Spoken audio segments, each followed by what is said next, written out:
What's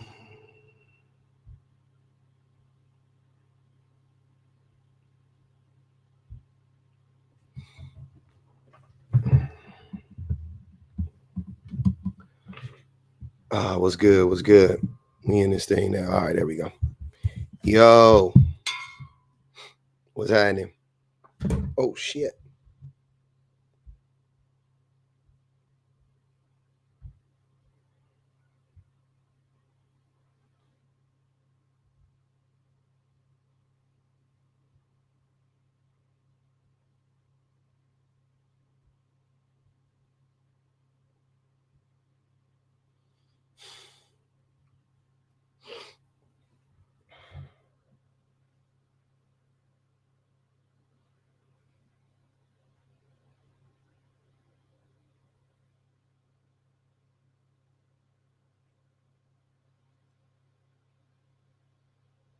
No, they say all they get from women. They say that. They say that this all they get from women is their bodies. Like in exchange for, I guess, like providing or whatever. I'll play a video. I did a video on it, but I'll play a video because it's just weird because it's like not weird. Like, so I played a video of of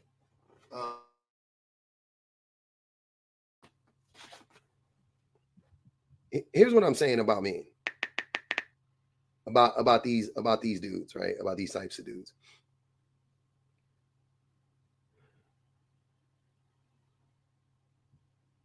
I got you. Verse 3, when the Lord has given you rest. What up?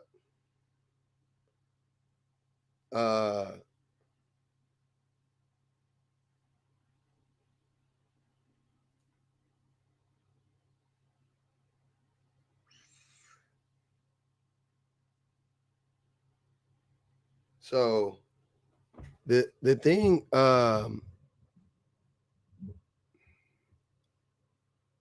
thanks, Maddie.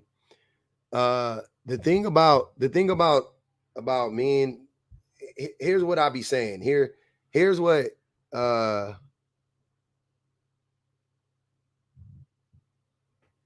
so why do celebs stay with their average wife?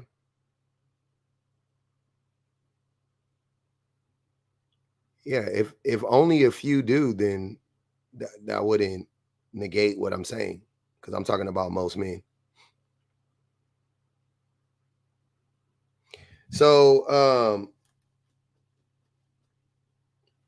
this is why I say personally, and I said it once, I'll say it again. Why I don't validate men's feelings. What up, Mel? This is why I don't validate men's feelings because it's obvious that men are just saying shit to confuse, like they're just saying whatever is convenient in the moment to justify whatever they're saying in that moment, right? To say the misogynistic thing, that they're saying, that's what they're saying. What man said this? You don't think this is true?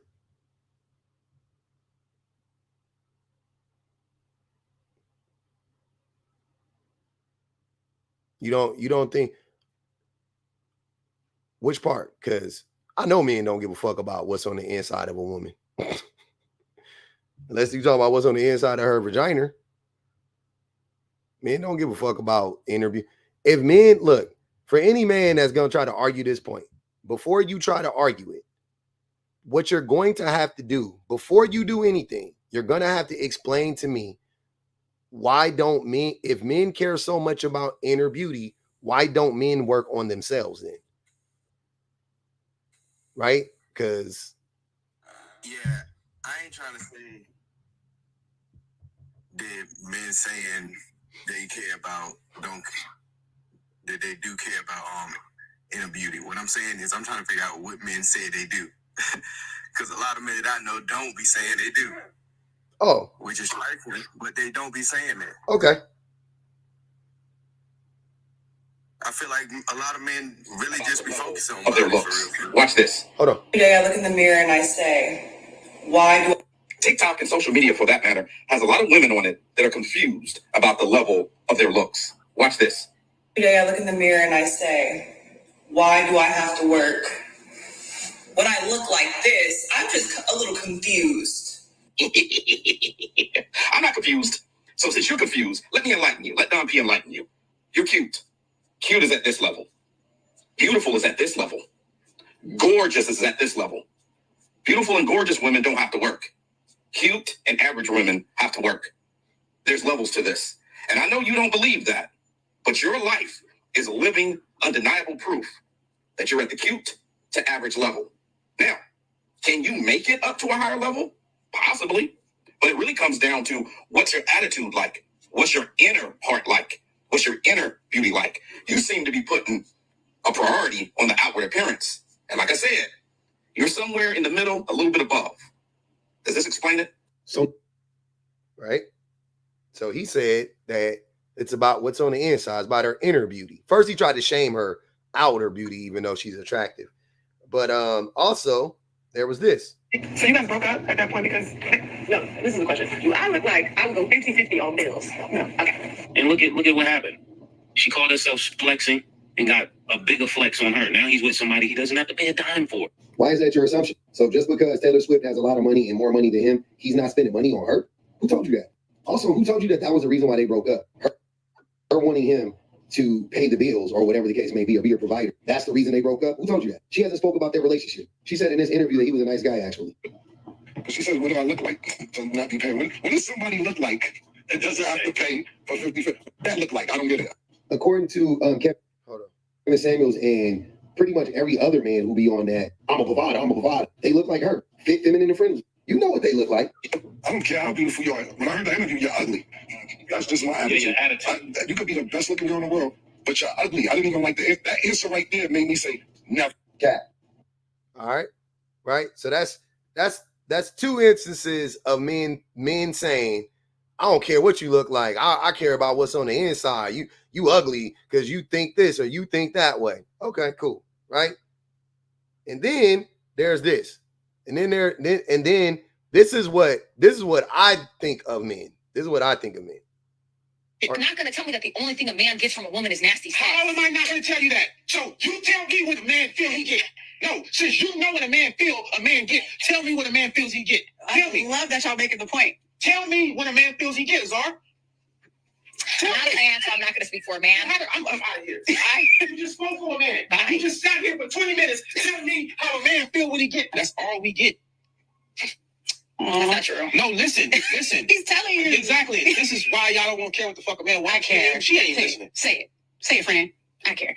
All we get is sex. That's your reward. Let me put that in context. Yeah, it's your reward. Yeah. You are not about to buy not one man a mother house. You're not about. So are these are the same men? All these, and I know you go, oh, they different. No, all these dudes would say the same shit. That's what I'm saying. They all like in one breath, Mace and Cam have said what this dude said right now. And in the next breath, this dude will say the same thing Cam and Mace said. Like they just be saying shit. They just say the same shit. What's the original video called? Which one? I don't know what you're talking about. So yeah, it is clear that men don't care about women's inner beauty. Men don't care about women's inner beauty. We know that.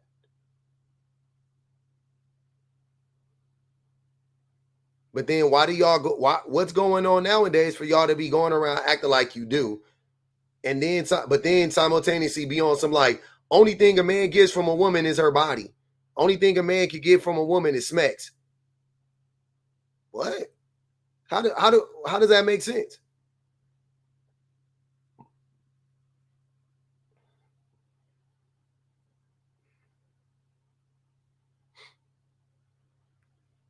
DDG won a Ruby Rose. That nigga stupid. Ruby Rose bad as shit, but Haley is beautiful. I don't know what it is, but he wanted to have a baby with Haley, but he want to sleep with a Ruby Rose. He want to have fun with the Ruby Rose. So, what up, Logic? So yeah, that's what I'm getting. That's what I've gotten from all of this. I'm just trying to figure out, like, the lies is crazy. What up, Miss Chris? The lies is crazy at this point. I'm just every day it's y'all just saying the opposite shit. Like, y'all got to get y'all lies in order. You can't have niggas with podcasts and microphones getting, you know what I'm saying, getting hundreds of thousands, millions, tens of millions of views saying that they care about inner beauty, and then the same group of men talking about all we get from women is sex. That don't make sense. It don't add up. And like I was saying, the thing that any man is going to argue this against me, what you guys are going to have to prove to me, you're going to have to prove to me why. You're going to have to prove to me, like, if you care so much about inner beauty, why are you yourself not beautiful on the inside? You know what I'm saying? Why are you not doing the work on yourself? Right? Like, if you want to convince me that, oh, I care so much about the inner beauty and da, then you got to be beautiful on the inside. Right? That seems like standard, right? Because they want the woman to do the work for them. Jesus Christ. That's what I want. That's what I want to see. Because I know they're gonna come out. They come out and punch the air about shit that we all have known to be true this whole time. Now all of a sudden, men are the ones who care about it. Like, when did that happen? I'm just trying to figure out what year that happened. Where was I at when the cult of man congregated and they came up with this plan? They came up with this plan to be like, yeah, we love women's inner beauty.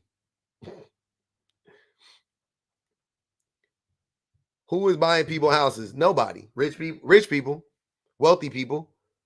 The average man ain't buying a woman a house. That idiot got up there and said with his full chest, yelling and pointing in that lady's face, talking about, I gotta buy you a house. You ain't buying no man no car. Bullshit. My wife bought me a car. Once upon a time, my wife bought me a car on a credit card, nonetheless. My wife bought me a car and put it on a credit card when we were like, I don't know, we were probably dating for like 2 years at that point, maybe 3. And I needed a car to get back and forth to work. And she bought me a car on a credit card. It was like $4,000 if I'm not mistaken. It was a Honda Accord, $4,000 Honda Accord. It was like a 96 Honda Accord or something like that. No, it was older than that because I got it in the 2000s. So I don't remember what it was. It was somewhere around there. It was a nice car though. But I needed a car. I didn't have the money.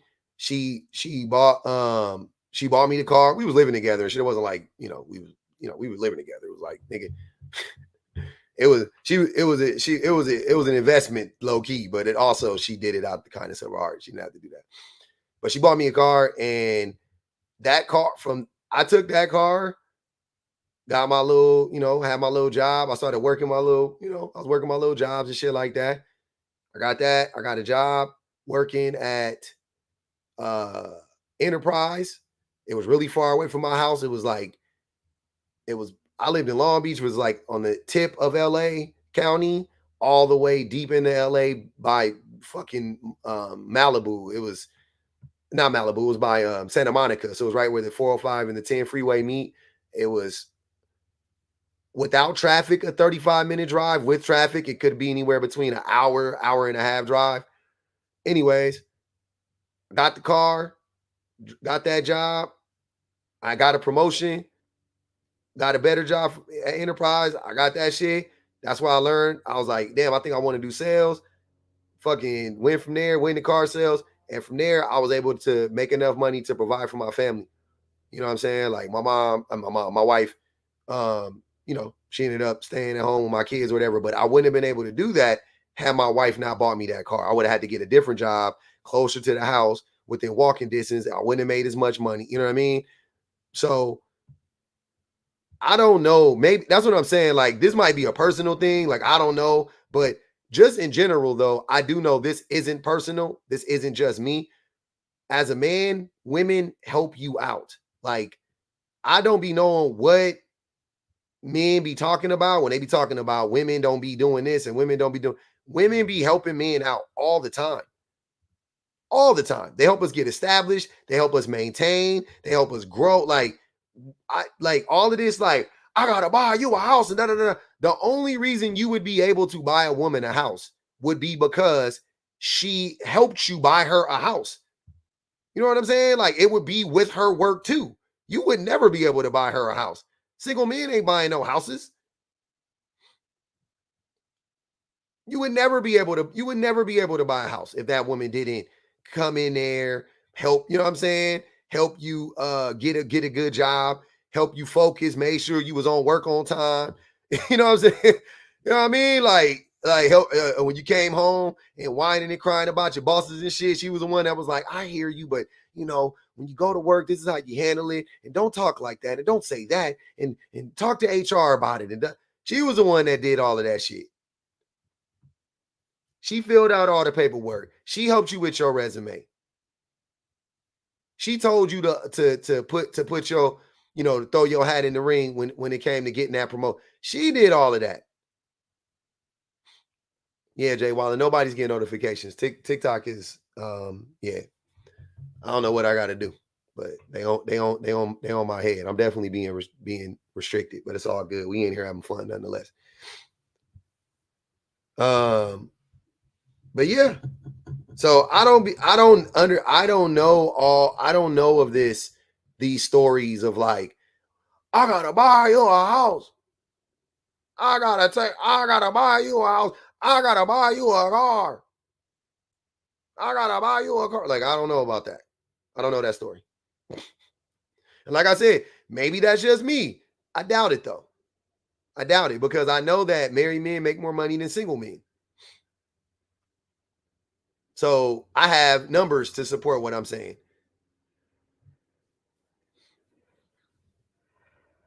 I know married men live longer. I know married men are happier. I know married men are more content. So I'm not seeing this. I'm not seeing these lies of like men buying women, stuff like that. In 2024, there is a working class group of men. In working class group of men, there is probably 2% of those men that are putting themselves in a position to buy a home. 2 to 3% of men are putting themselves in positions to buy homes. The vast majority of men are not in a position to buy a home, and the vast majority of men aren't actively trying to put themselves in a position to buy a home without having a woman. 99% of the men that's trying to put themselves into a position to buy a home, I appreciate y'all sharing a lot. 99% of the men that's trying to put themselves in a position to buy a home are doing so because they have a woman. They want Hellcats instead. Absolutely. They want baby Benzes. So they can get it because they think that's what's going to get them a woman. They want baby Benzes. They want $60,000 Jeep Wranglers.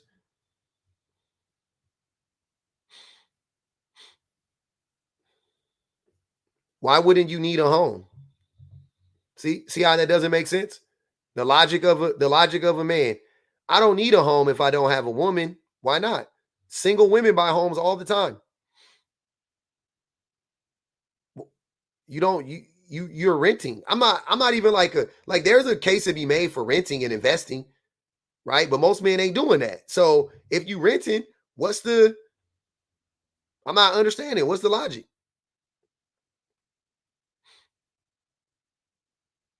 Having an apartment while having a Hellcat is wicked work. You're renting an apartment, but you have a Hellcat. If your car note, I don't care what, if your car note is $1,500 a month, $1,200 a month, and you have to put down $5,000, but But you talking about why do I need to buy a house without a woman? That's wicked work. Why don't you? Okay, yeah, you can rent an apartment, buy an apartment, buy a condo. You don't have to go get no big ass 3,500 square foot house. You get you a 1,300 square foot house though. Hell yeah. Car note easily $1,500. How much y'all think a car costs? If a Hellcat is around 80 to 90 to $100,000 depending on the markup, and you gonna pay a markup, 90,000 plus tax, call it 100,000. Finance 100,000 for 72 months. If you do no interest, it's $720 a month. I'm sorry, if you do no, yeah. If you do no interest, it's 72. I'm sorry, what did I say? $100,000 a month. It's $1,000 pays back. What, $1,000 a month is like 72. Yeah. So $1,000 a month wouldn't cover it. $1,000 a month wouldn't cover the $100,000.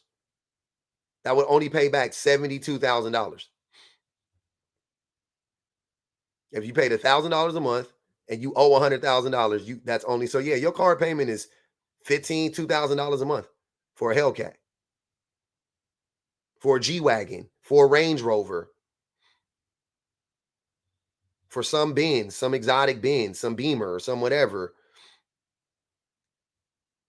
Yeah, they ain't counting insurance. It's not counting gas. Nope, none of that shit. That's just the vehicle itself.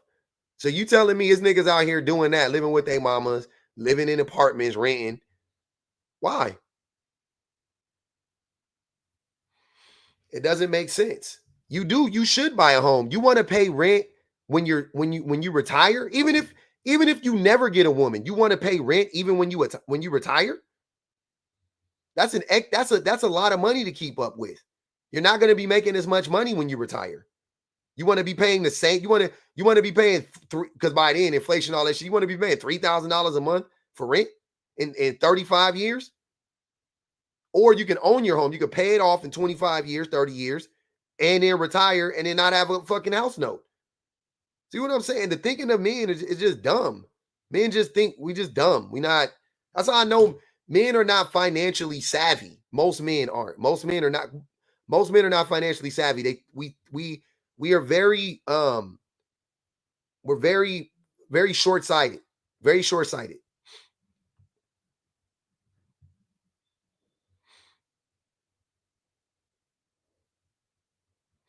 Very, very. I don't understand it. I don't want to buy a home. So you want to be paying rent when you're fucking 70? You want to have a fucking house note when you're 70?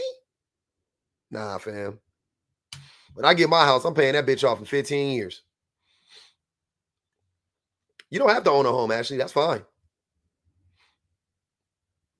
But you got to be investing the difference. You have to invest the difference. That's the only rational, plausible reason for not owning a home. You don't own a home because homes are more expensive than renting, right? Homes are more expensive than renting the vast majority of the time.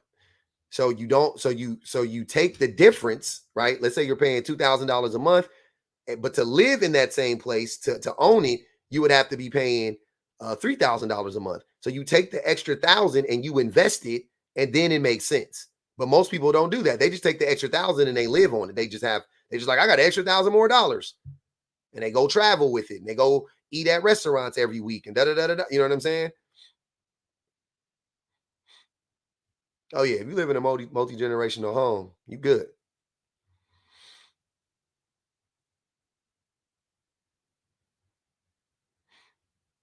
He bought an Audi A7. He lives in public housing. His rims got stolen. Good.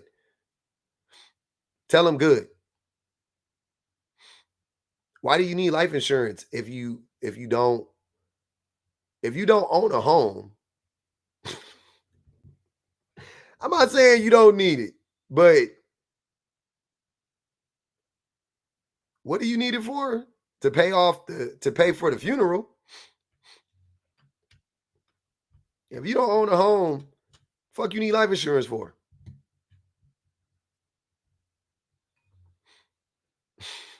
You can take that money and invest it. That's what I said. If life insurance pay for the funeral, but you can actually pay for that. You don't need life insurance to pay for that. That's actually more money. You can just you can just put that money in an account. You know what I'm saying? You can go there and pick out your plot. You can pick out your little plot and pay for it. They put you on a plan. No interest. They'll let you finance it. You can pay it off. Through life insurance? No. Nobody has more life insurance than black people.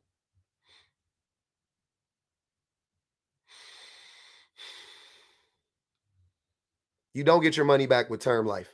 The money just goes away.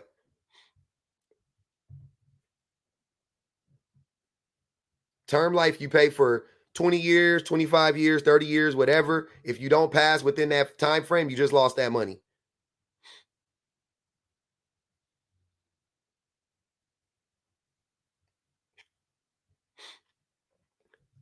I mean, okay. I'm not about to argue with y'all. I'm not telling y'all. I'm not. Don't mind me. It ain't like I sold insurance. Not like I got my. It's not like I have my license in the state of California. I don't fucking know what I'm talking about. I'm just telling you. I'm just telling you.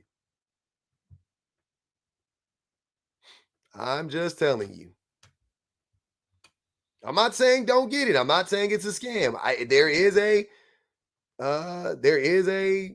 $70 on 500K. You have term life.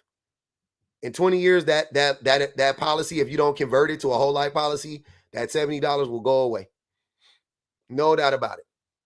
Whole life is forever, right? It accumulates interest. Yeah. You have your life insurance? Yeah, I sold it. Yeah, that's how term life works. It's a term. I don't sell it anymore. I wouldn't be on there talking about it if I sold it right now. But yeah, I'm just telling you how it works. I'm not telling you, how much is it to typically to convert? It doesn't. It varies from person to person because you got to go. You have a rating, right? You don't have to go get retested for your rating, but you have a rating, and then whatever that insurance company rating is, if you want to convert it to whole life, you it costs way more. Whole life costs way more. You want $500,000 policy, whole life. You're 30 plus years old. Even with a top tier rating, you're gonna be spending fucking $500 a month.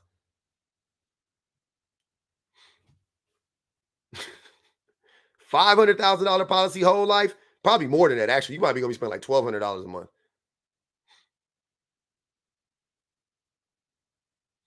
Most people can't afford whole life. Now, I mean, not enough to make it make sense. You know what I'm saying? Not enough to make it make sense. And if you don't get it within the first like 3 years, yeah. No. Life insurance isn't a scam. I'm just saying because somebody made the point like, oh, you don't even have life insurance. I'm like, what do you need? Because he said he didn't need to buy. He was like, you don't need to buy a home. Like, what single man needs to buy a home? And I'm like, you think having what do you think is more important? Owning a home or having life insurance? You see what I'm saying? Like owning a home is way more important than having life insurance. Way more important. A home is life insurance. That's what I'm saying. It works. It functions similarly to life insurance. But if you own a home, the need for a life insurance policy is there is an actual really big need for a life insurance policy because if you pass away and you still owe 20 years on that house, who's going to pay for it? Right? You got a family, you got somebody in there. Okay, cool. So you make your policy match the house, right? And you could do that. You can make the policy, you pay it off, and it'll literally like match the house payment. That way, at the end, it'll be perfectly aligned and it'll pay off the house. Yeah, owning a home is life insurance. That's what I'm saying. It functions it functions very similarly to life insurance. Sell the home, get the money, pay off the debts, pay off the whatever's that's left, keep whatever's left over. Same shit. Same shit. And like I said, nobody owns more life insurance policies than black people. Just so you guys know. People that was saying white people, that's how white people get rich. That is not how they get rich. It's not how they do it. They got rich through slavery. Just so we're clear, I want to just save y'all the mystery. White tea people got rich because of slavery. That's how they got rich. So you ain't gonna never catch up with them by trying to play this system, or you ain't gonna. They'll never give you the tools to dismantle the system. I don't know what y'all like, what type of time y'all be on, but they got rich through slavery. That's how they got rich. Mm-hmm. You could trace all their money back to slavery, all of it. You could trace every red cent, every blood-stained dollar. You could trace it back to slavery. Every single one. Every single one. Even if their family didn't own it. Even if their family didn't own slaves. If a white tea money in general, all is connected to slavery. All of it. All their wealth, their advantages, all of that is built on the backs of black people. So yeah, they didn't get rich off of life insurance. That ain't it. Shit. Speaking of slavery, life insurance companies were founded during slavery. That was the first thing that they insured was the slaves, the ships, the slaver ships that came over here.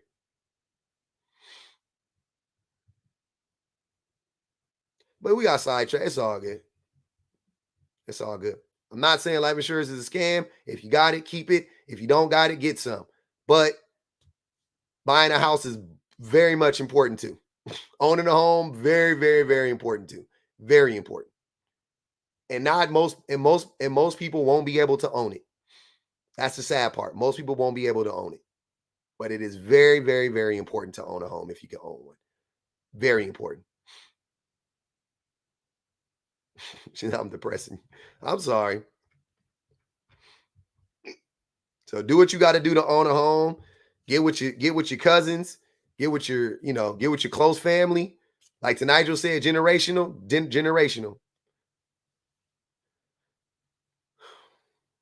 Mm-hmm. Get a couple generations in there. Get your granny or your mama or your auntie. Y'all piece up and buy a home. Buy some land. Own that motherfucker. Yep, me too. My dream is to have a big ass house on some property with my family on it. It's very discouraging. It's very discouraging. Very. Single too? Oh my goodness. Single person trying to buy a home? Very discouraging. But black women figuring out a way. The girlies is figuring it out. So it can be done. It can be done, gentlemen. Got to figure that shit out. Shit, ask them. Save yourself the headache. Just ask the women how they did it. Oh, New York is terrible. Just like Cali. Terrible. Look at it. Look at her. Minding my own business said, minding my own said, she did it and she a single mom. They figuring it out every day. We can figure it out. It's not impossible. It's just hard as shit. It's just hard as shit. Ain't impossible, just hard as shit. Two different things. Without a man is how we did. Uh-huh.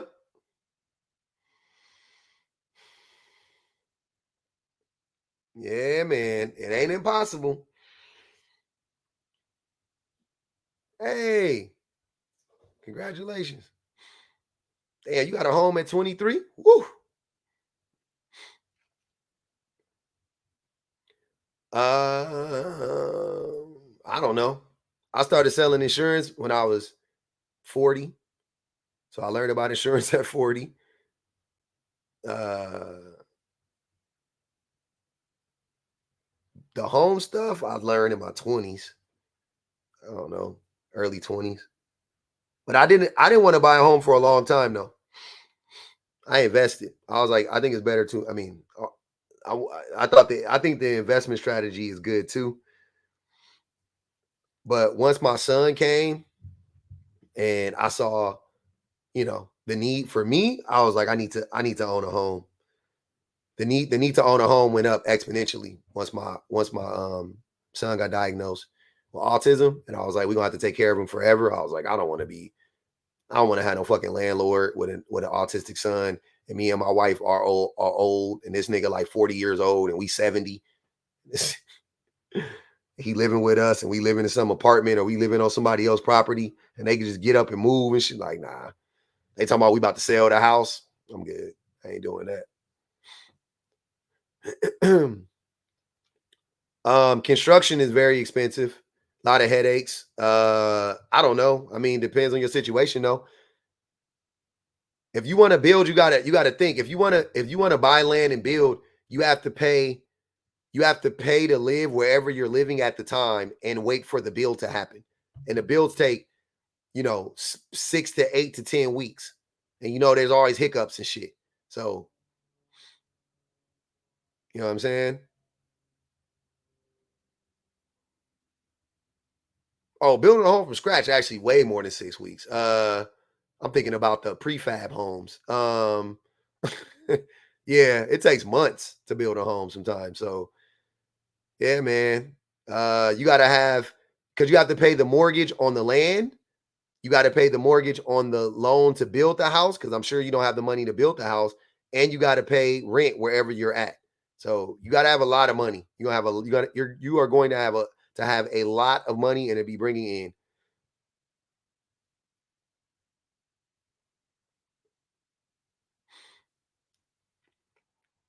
$7 months, yeah. I'm thinking of prefab houses. If I was to ever build a house, it'd be prefab. I wouldn't. Yeah, I would get a Benny home.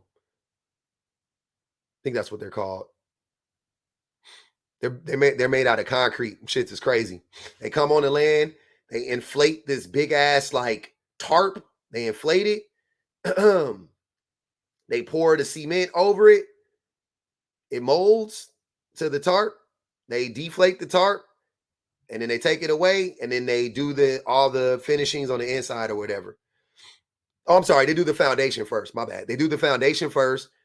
Then they put the tarp on top, inflate it, put the concrete. It's a concrete home. Shit'll last fucking 1,000 years.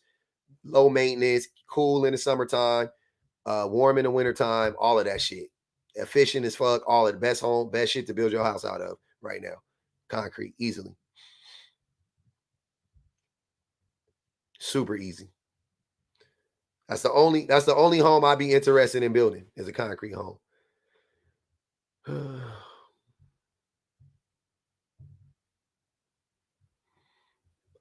Would I be happy to talk about one of my recent YouTube videos? Which one? Steph? Slow down. What'd I do?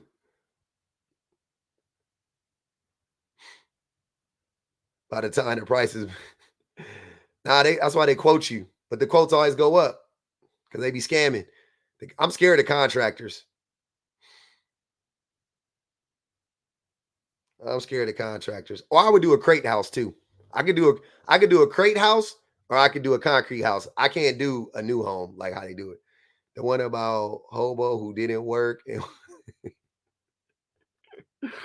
oh man, that shit was funny. Yeah, I'll do a prompt on that guy. We'll spend a block on it.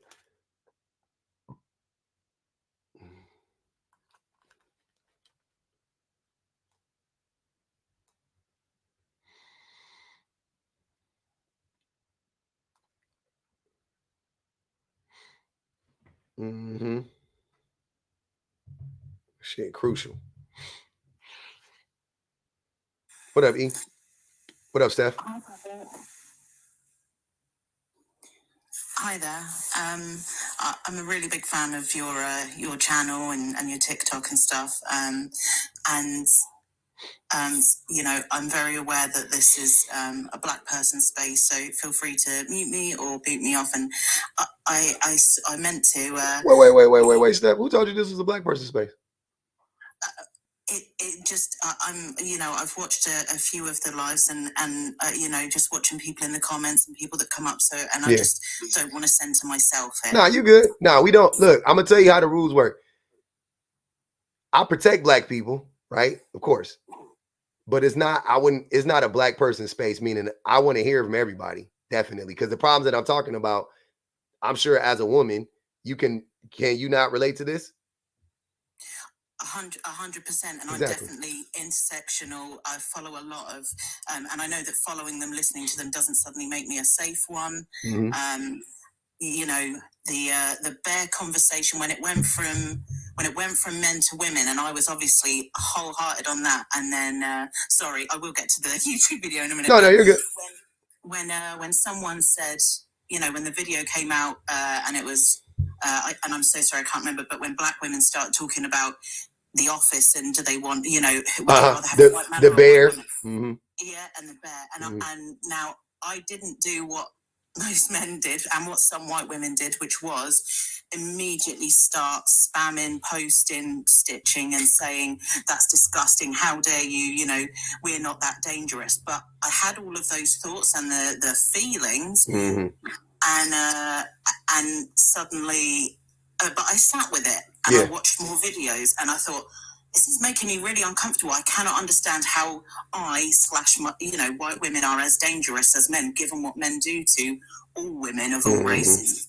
But the more videos I watched and didn't comment, I thought, wow, this is you know, and it took me less than 24 hours and sleeping on it to go, yeah, no, I get it. I get it. And again, that's what men should have learned from the bear thing. Instead of jumping straight on the comments, making stitches and going, I want to watch the bear eat you, or, you know, yeah, but we're the good ones. You know, you can be as feminist and anti-black as you like as a white woman and acknowledge your privilege. But, you know, how does the black woman in the office know that you're a safe one?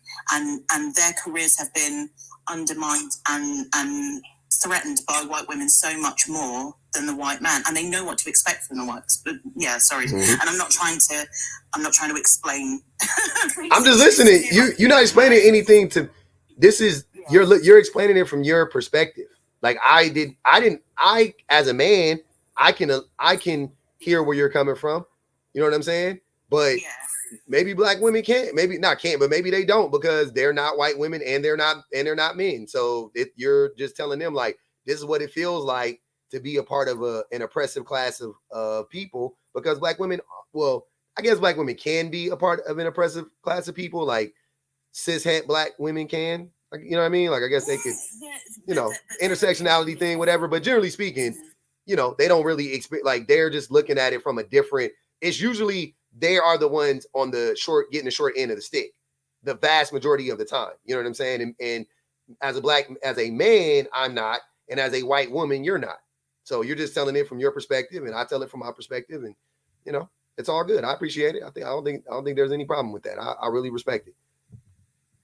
Thank you. Yeah, I just realised that, you know, I don't want the women in the comments to think that I'm explaining it to them. Just saying that I had that the man's reaction to the bear conversation for those first 24 hours of there's no way I'm as dangerous as a white man. Don't lump me in with them and but at least having watched enough people, creators, and learned enough that centering myself in the comments and immediately challenging someone on their experience of oppression actually is exactly what men were doing in the women's spaces. Yep.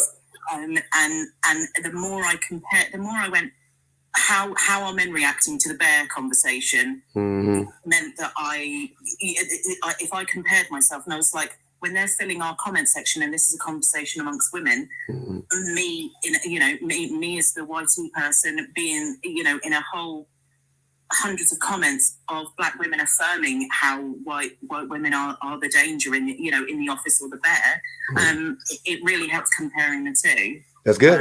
Yeah, I do the same thing. I do the same thing with racism. I do the same thing. I understand sexism through racism, right? Yeah.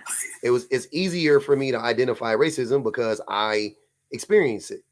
I experience racism and I have experienced it my whole life. So, and I've been able to identify it since I was 9 or 10 years old. I've been knew what it was, right? So now though, all I'm doing is I'm just applying that same, you know, logic. I'm doing the same thing you're doing. If a woman says this, I'm doing the same, you know what I'm saying? Or I'm saying if men say this about women, I'm doing the same thing. Like, what do white people say about black people? what do black people say in return? Like I'm doing the same. You know what I mean? I don't have to do that anymore. Thank goodness. I don't always have to compare it through the lens of racism. But whenever I do struggle with something that has to do with sexism or misogyny or the patriarchy, if it is a blind spot of mine, I literally just go straight to the race. And I'm like, okay, so who am I in this scenario? Right? Like, who am I in this scenario? Am I the white tea people, or am I the black, or am I the oppressed group? Am I the oppressor or the oppressed? And then, okay, I'm the oppressor. Okay, so then, okay, I understand where they're coming from. You know what I mean? Like that's pretty much how I do it if I have to do that. But most of the time I don't. Most of the time I could just recognize it from, I have enough empathy now where I could just, I could see it from a woman's perspective, or from the group of women in general. I could see it from women's perspective and like, okay, yep, I see exactly what women are saying. It's unsafe for them because it is. Same way I can understand it from a child's perspective. I don't need to like think about being a child. Like, how was I reacting when I was a child? Like, I don't have to do that I could just like, what the fuck? Why are you hitting the kid? Like, that's crazy. Beating on your kids is wild. Who wants to get hit? That's a weird thing. I know they're kids. I know you think that they could just overcut. Like, no, they're still kids. Like, same shit. We don't always have to put everything through those lenses, but if you got to do it, you got to. I'd rather we do it that way than not do it at all. Right? It's important. But as far as the video is concerned, what did you want to talk about specifically? So the thing about the video, I watched a few of yours and say other creators. What I found really interesting and uncomfortable about the video, and this isn't to slag you off, is to give you maybe a woman's perspective on that video. Some of the stuff that you said was great, but it felt like it was very focused on the schmecks and the how can you not even be giving that to her? Sorry, just to so I don't know if there's a version of it on your TikTok, but on YouTube it's a story of yeah, I am autistic. Sorry, someone in the comments. Yeah, I am. It's a video that public covers of a man complaining about a woman kicking him out of her house because she's been at work all day. He doesn't work. She comes back. He's got his feet up on the couch. He's done absolutely nothing. He's eating her snacks. He's watching her telly. And she's like, "You're doing nothing here. You're doing nothing for me." And she boots him out. And also that they've been together for a few months. They had the tango once, and she was like, "You're not even doing that with me." And he said, "Yeah, well, I don't like her like that." And you definitely tackled some stuff, but it felt very, very focused on the schmeck stuff. I'm just talking, for the algorithm, and the, how can you not? You're not even doing the bare minimum as a man by fulfilling her needs. Were kind of some of the way it was. It felt like it was being expressed, and I was like, there's questions about consent there, but also it's more about the sorry, it's so someone's comment. You mean for him because he didn't want it?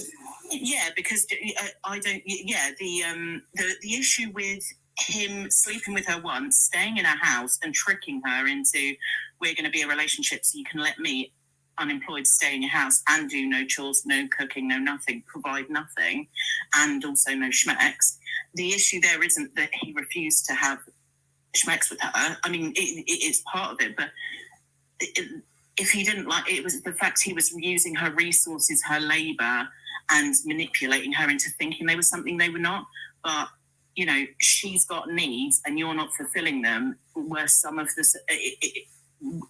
It was kind of like if you heard a man say that about a woman, and he, just because someone's living in someone else's house doesn't mean they owe them their body. So it kind of comes into the woman and her body on the background. But I think the focus should have been more about the labour that he was stealing, the labour that he was taking, and definitely at least something about consent in there, because you kind of were making jokes that he was less of a man because he wasn't able to sleep with her, and that's back into toxic masculinity of you know what I mean, your virility. Mhm. So I'm going to put myself on mute, but I'd love to hear your thoughts, and hopefully it's not, I'm not wanting to attack. I think your stuff's great, but it felt like it beelines into the least you could do is, you know, sleep with her for your bread or for your roof over your head, which isn't a great message. Yeah, I was it was more or less like I was just clowning him for being stupid. I don't give a fuck if he sleeps with her or not. I was like personally, you know what I'm saying? Like I personally don't care, but that he mentioned, so he mentioned that he had slept with her for, you know, first and foremost. I don't know if he like told her that he was going to be in a relationship with her or not, but he had already slept with her. He moves into the home, and if he had told her he was going to be in a relationship with her, a part of his I won't say a relationship, but I'm guessing based on what she said that, or what he said she said, which was, and you're not even sleeping with me. She was under the impression that he was going to be sleeping with her while he was under her roof. Right? I'm also sure that he knew that she thought that he was going to be sleeping with her while he was under her roof. And he accepted he accepted that contract. So to me, that's how I look at it. He signed up for it, but then he didn't even do that. Like the cooking, the cleaning, or whatever. Yeah, you definitely should have been doing that. But I'm saying like you couldn't even see, because the reason why I'm saying that is because you get, as a human being, man or woman, you get something out of that, right? Like it's like you get to have smacks. You know what I'm saying? Like, so you couldn't even do that. The thing that you get something, you get something out of it too. You couldn't even do that. You really hated this woman. You really, really were just using her. You really were dogging her.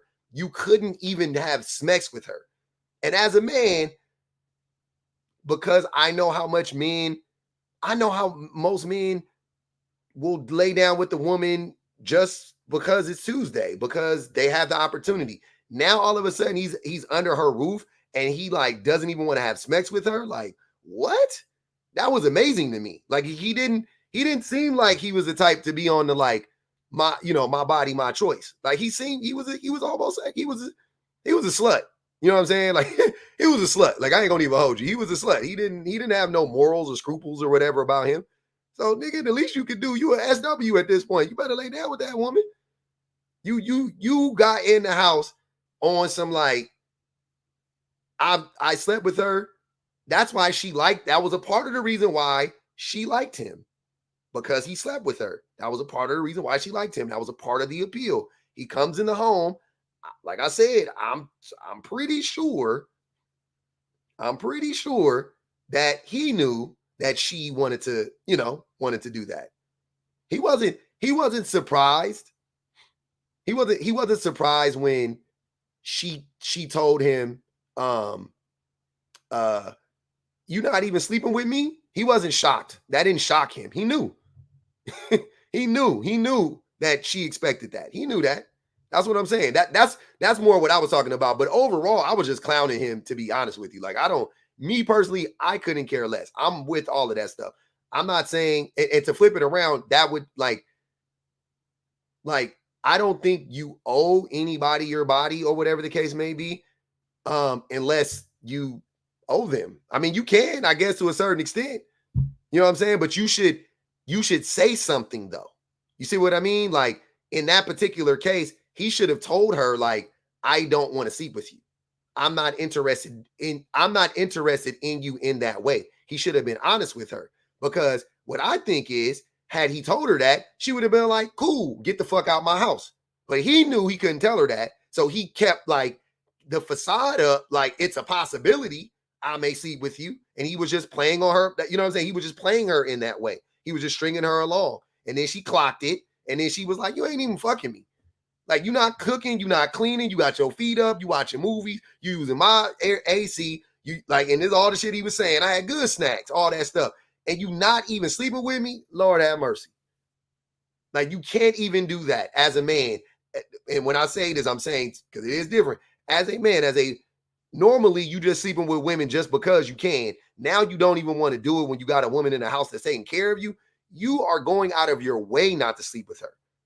You're like punishing that woman at this point. Like, you know, that's what I got from it. Like he was using the withholding the smacks to, like, you know what I'm saying, to manipulate her in this particular case, to get her to keep him in the home. He was like holding out, but he wasn't telling her the truth. You dig what I'm saying? I'm okay with him being like, I don't want to sleep with you, but he should have made that known, which he never did. He never made it known.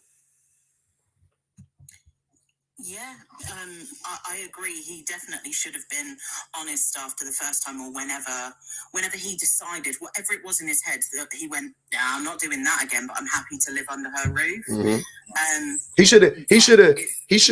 should have laid down like ground, like, you know what I'm saying? Like he should have been like, oh, can I live with you? And she's like, yeah, you live. Okay. And then, hey, I know we had a thing before, but it's not like that. You know what I'm saying? Like, but let's be honest.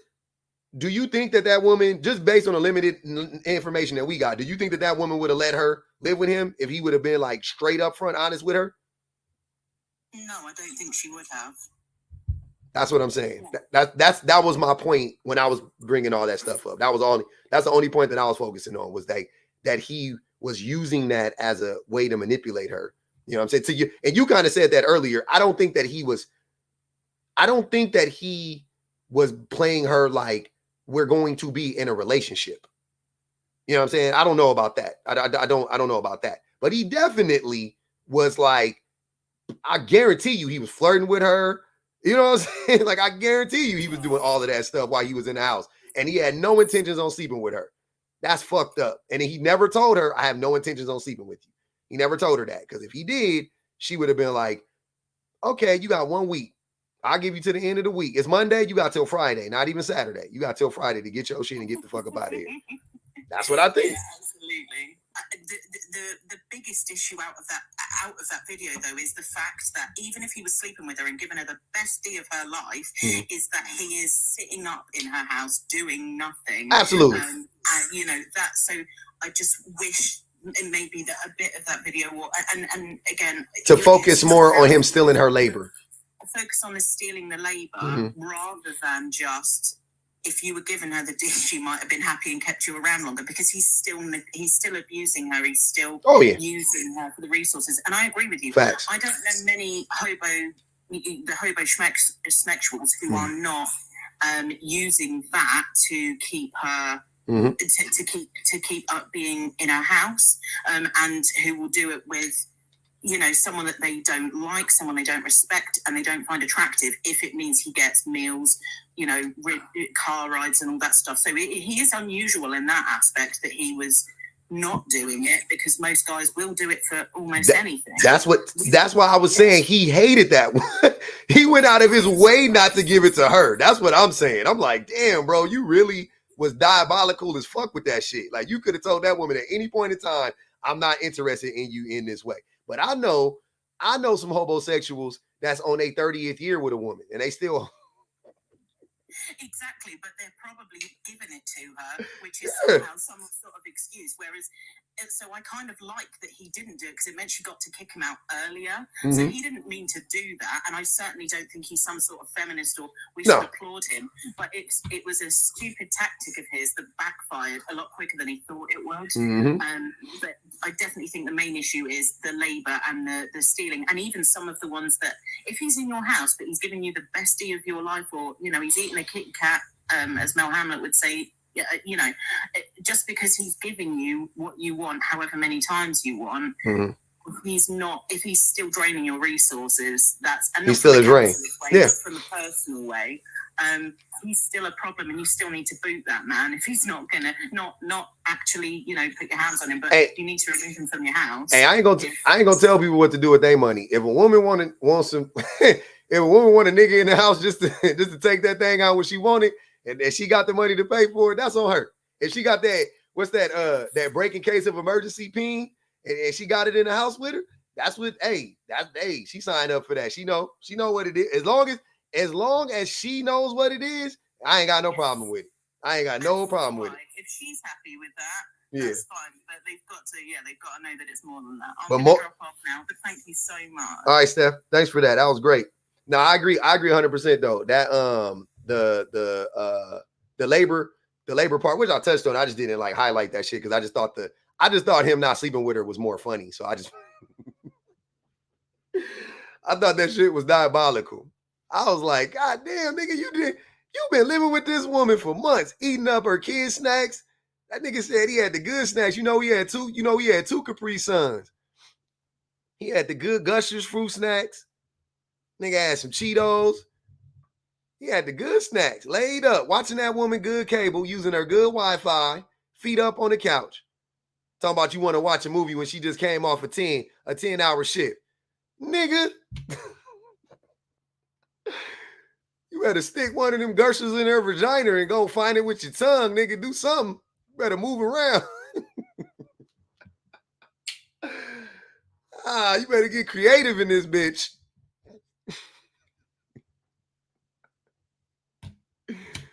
Y'all niggas is crazy. You niggas is different. You niggas is different. Hey, the least you can do is hunch. Jesus. That's all I was saying. Was like, God damn, nigga. Just put one in there. Shit. Go get a fruit roll up and put it on the outside. Lick that motherfucker till it disappears.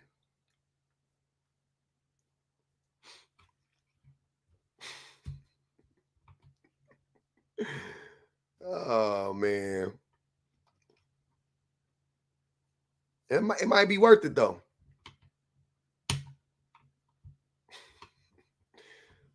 Apply a fruit roll up on the outside like a goddamn, like some wallpaper. That's all I'm saying, man. She said, okay, BB. It might happen.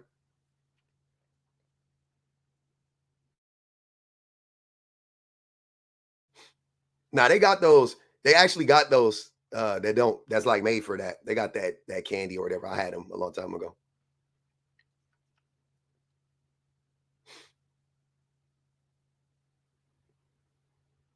Like a dental dam. Exactly. Run it up one time for that young lady.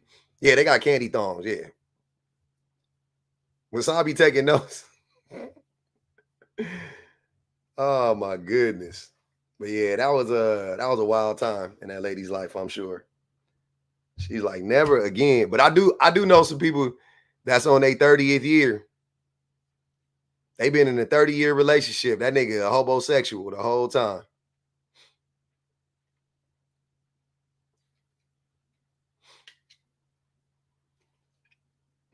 Yeah, I had some of that candy. Some of them from the nasty people shop.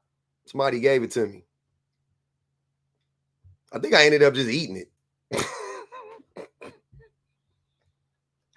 If I'm not mistaken, I'm pretty sure I ended up just eating that motherfucker.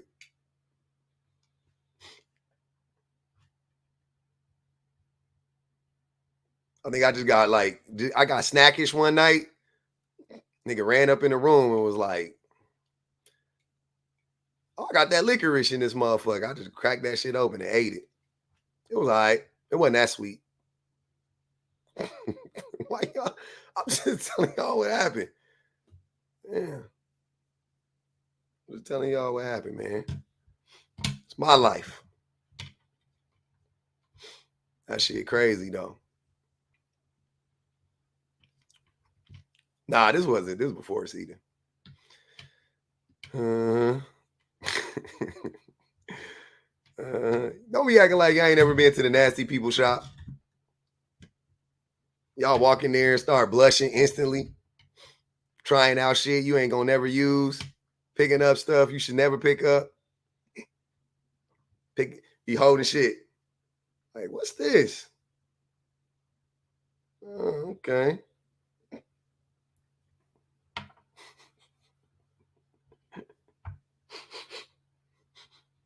Okay.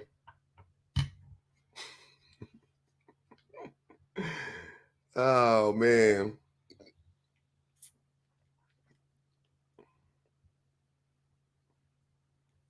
Target got vibrators. That's what's up, Target. Thanks for stepping into the 21st century. Shout out to Target, man. Target said we grown. I don't know, Bex. You gotta ask the ops. How I know where they at? how I know where they at? Mm-hmm.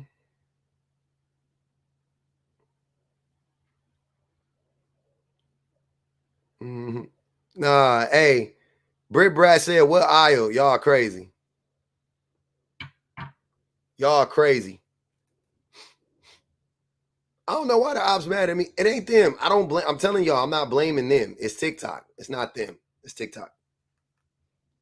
Trust me. This app do what it do. It pushes it out to the people that, when they want to push it out. And I think they mass reported me or something like that, and my shit is down. So it'll probably be down for like a couple weeks, and then, you know, they've been mass reporting me. You got to know how the algorithms work.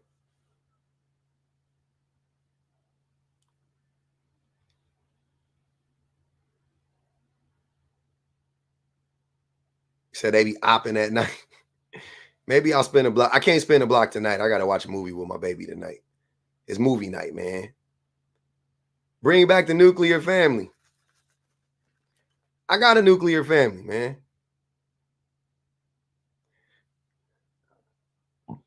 We hate hair weaves. Trust me, it don't matter what the prompt is. That's what my wife said, Penelope. That people can't listen to TikTok when they close the app no more. Why can't y'all? I can. I still hear TikTok when I close the app. Hey, congratulations, Kristen. 16 years, man. That's what's up.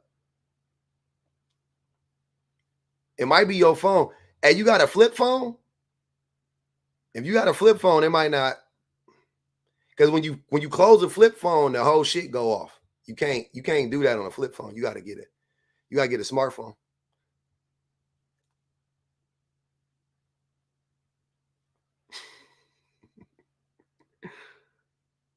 You shut that motherfucker like this.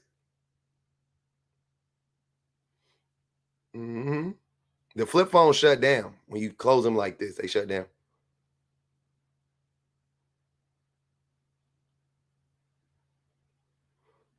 Mm. I might have to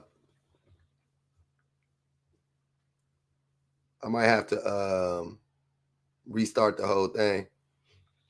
I don't know, Petty. I don't know who using that shit.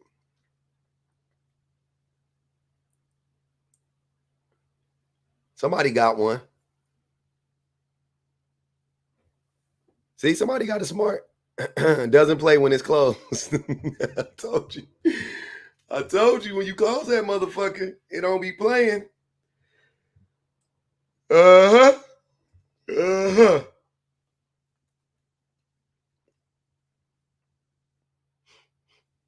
You want to get a BlackBerry. Why would you want to do that? I had a Crackberry way back in the day. That motherfucker was jumping. I thought I was the shit. Pull your little stylus out the top, like.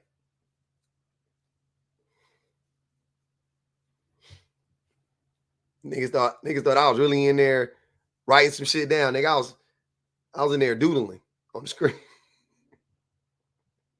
They thought I was really in there writing down making some appointments and shit. Nigga, I was in there drawing squares and circles and shit. Oh man. Ain't nothing more wicked than pulling your stylus out when you on a bus, nigga. I used to pull my stylus out like on a bus. Be on a bus with that motherfucker.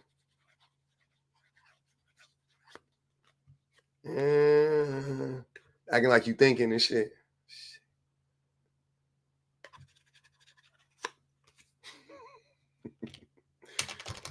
Wicked.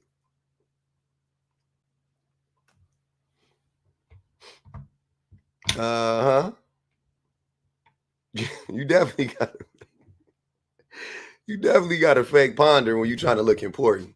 Like you really deep in thought. Shit.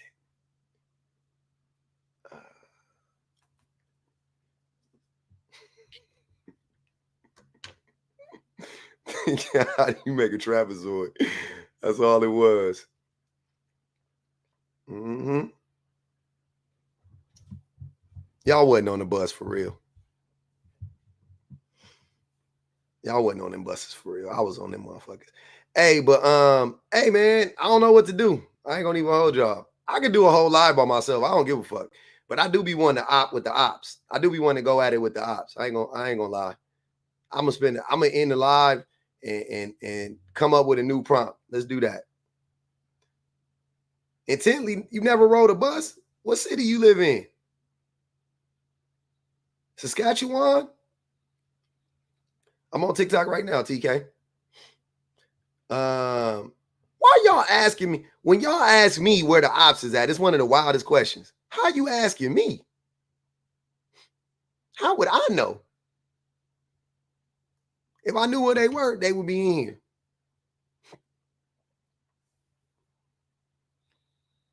Nia said, let's do some prank calls. Absolutely not. I do got a funny prank call story though. Tonight I said, I feel like I'm paying you to listen to my new song, but this is a shameless plug. Am I your type is on hold on. I gotta push the button. Am I your type is on YouTube and should be everywhere soon. That's what's up. Yeah, y'all go check out Tonight shit. She got some bops. She got a nice groove. Jack Black said it's a tasty groove. That's what it is. I like it. She make that type of music I like. She got that R&B, that neo soul type shit. That's the type of shit I like on the YouTubes. Definitely. Y'all go check her out. Hey, I'm a I may have to end the live and spin the block. I may spin the block with the same prompt. I don't know. But I'm gonna end the live. I feel like when you end the live, it like recreates the whole situation. I'm gonna keep it up on the YouTubes though. Don't worry. But I'm gonna spin the block on the Tiki Tacs. See what happens. I'm sorry, y'all. Yeah, I don't know what be going on YouTube. I mean on TikTok, but that's what I've been thinking. Like I have a whole format to do a live. Like I could run a live like a podcast. Like I got all the shit. I got all the equipment to do it. Everything. I could do it. I know how to do it. I just don't. I like to talk to the men's, man. I ain't gonna even hold you. No Diddy. I like to talk to the men's. That's my thing. I don't want to change my shit that much. You know what I'm saying? From that. I like that when I go live. You know, if not, I could just record like podcast style and then and then just drop my shit whenever.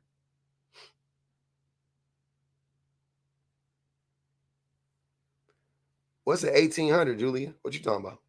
1800 what? What's that? A car? A bike?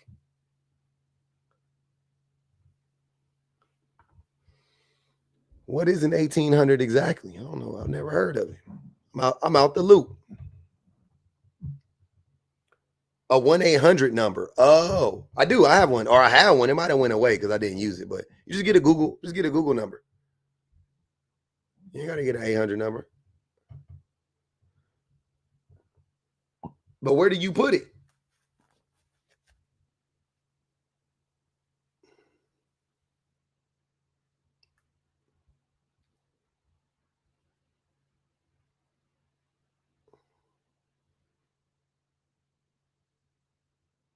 Yeah, I don't know. I feel I did that.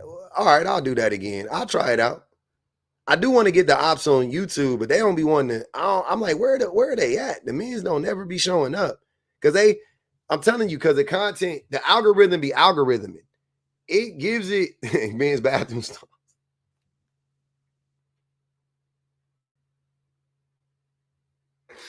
Why are y'all like this?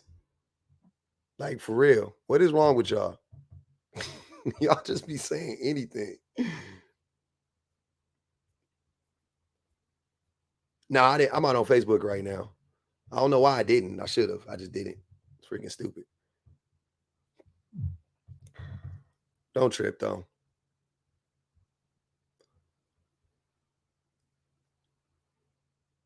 I got so many prompts, it's crazy. I have so many prompts, it's crazy.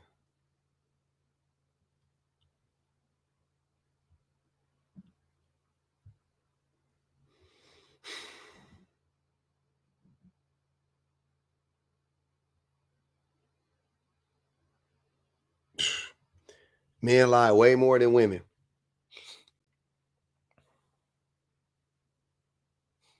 That was also a good prompt. I don't even know if I want to use it though. I might use it. Fuck it. Uh-huh.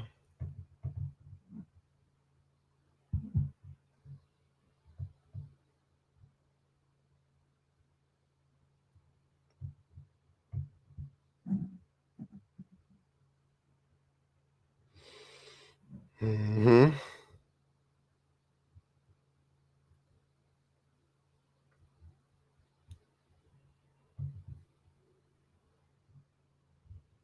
Men lie to get women, and men lie to get women, and we lie to keep women.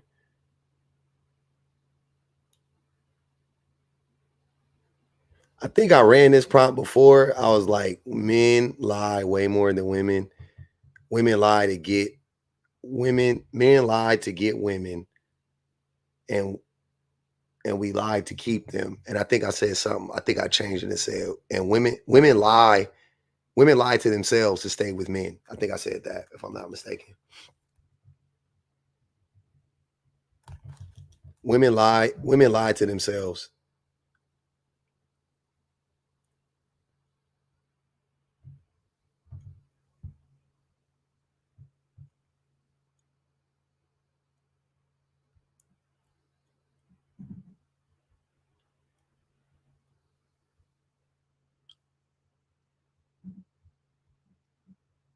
Yeah, I think that's the one that I did, if I'm not mistaken. Either way, I'm gonna run this one. Fuck it.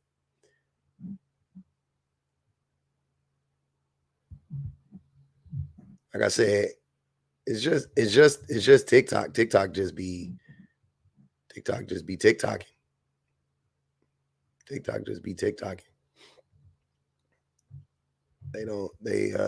They just like randomly, like, I'll make a prompt and they'll just randomly push it out to 1,500 people and everybody be in a room, and then I'll make a similar prompt the next day, and then who was I way too soft with, Tiago?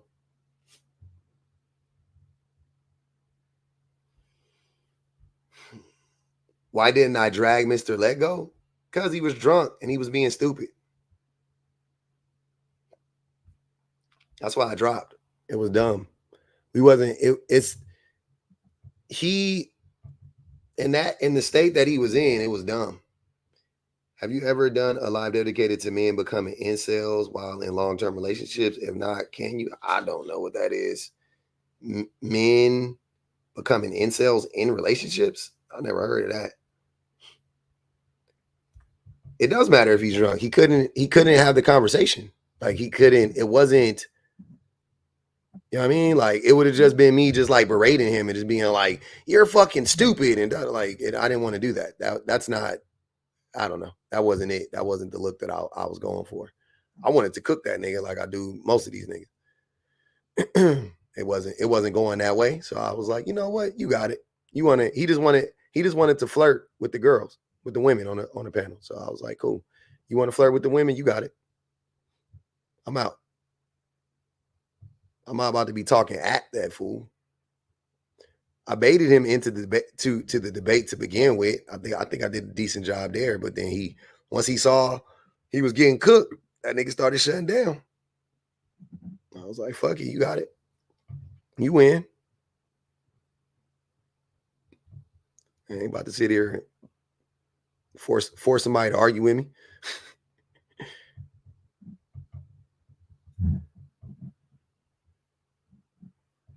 He always says despicable things about women.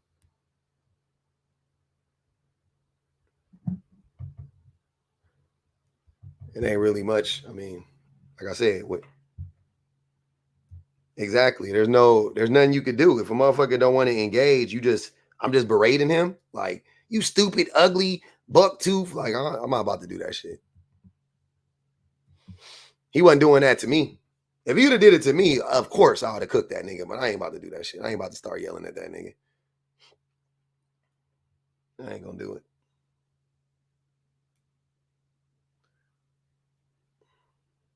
I don't start fights, I'll finish. If you want to hide something from a modern male, put it in a dictionary. Oh, man. You want to hide something from a modern male, tell him a woman said it. They won't believe it. They won't listen. Put a woman's voice, put a woman's AI voice on it. They won't listen. They hate listening to women. Who Mr. Let Go, Carly? Yeah, he trash. I tried to set up a debate between us or a discussion, and that fool like started ignoring we was talking and he started ignoring my DMs, and I was like, all right. And then the homegirl, Lynn, put me on yesterday. She hit me up. She was like, hey, he in here right now. He in my room. Come in. I went in there.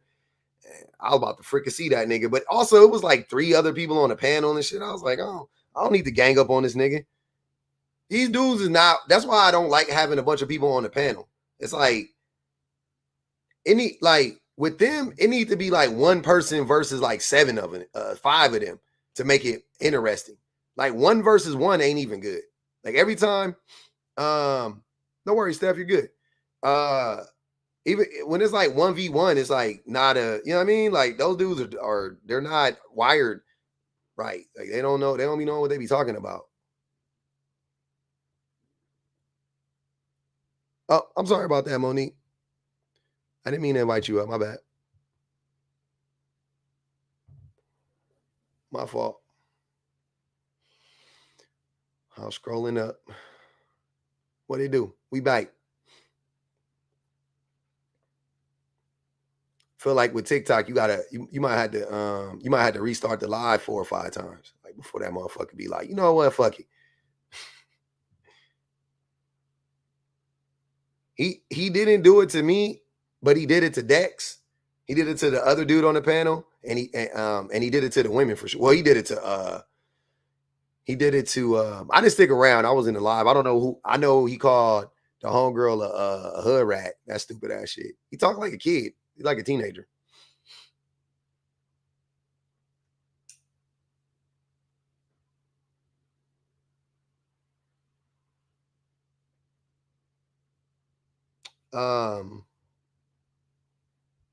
What?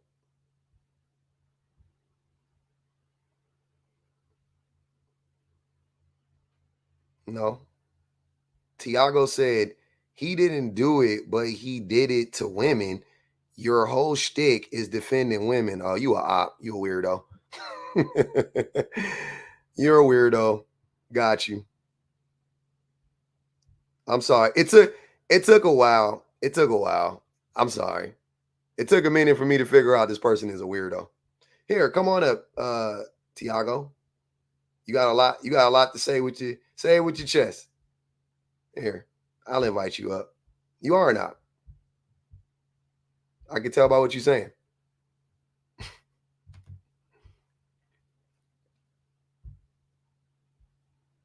I got the link. It's coming.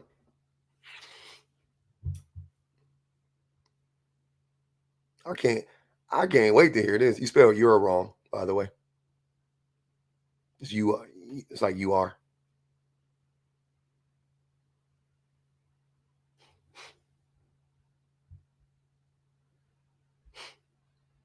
Oh, you can disagree with me, but it's not like, don't try to just come up. You said put the link in the thing. I put the link in the thing. You can come up. Say it with your chest.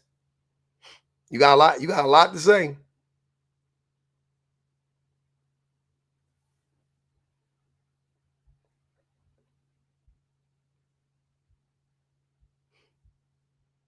You got a hell of a lot to say.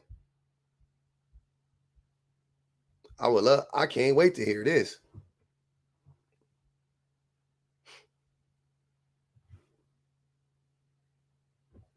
Now this is for Tiago. I don't know who Tiago is, but we waiting on Tiago to come up here. Sure, you know how to spell better than me.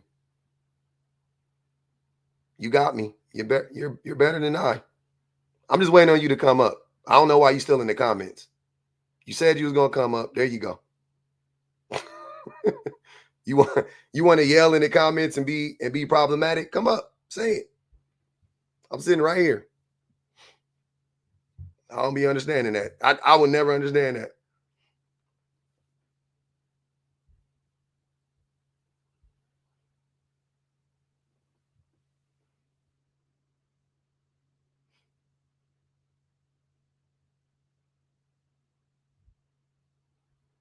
Oh, they're not coming up. Okay. Like I thought. Tiago on that weird shit. I'm gonna read what this person said, just so y'all can see what I'm talking about, because this was really weird.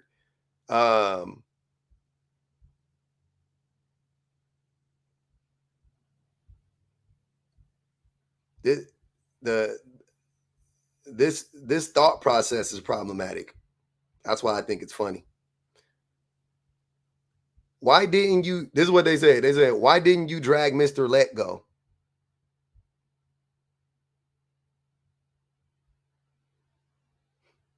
All right, Julie, I see you. You were way too soft with him.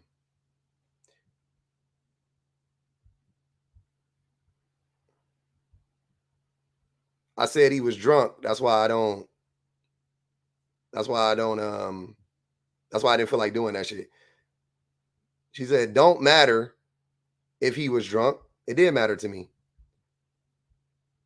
I didn't want to have the conversation with a drunk person. And I don't know what this says. You should her at. I don't know what that meant. You should her at.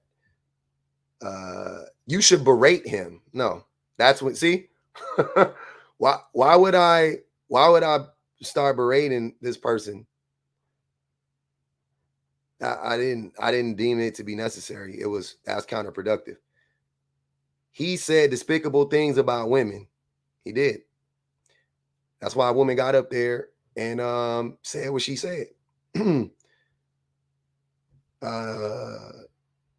Yes, talk at that fool. No, I don't do that. I don't want to do that. Why you letting this one I knew I was in the twilight zone. Why you letting misogynists win? You should berate him. He didn't do it to you, but he did it to women. Your whole shtick is quote unquote defending women. That's what you make your money off of. So defend women correctly instead of letting misogynists win. That's not my quote unquote shtick. Believe it or not. If that's what you think that's what I do, then you're bad. Stop making excuses for not defending women. Also, a weird statement.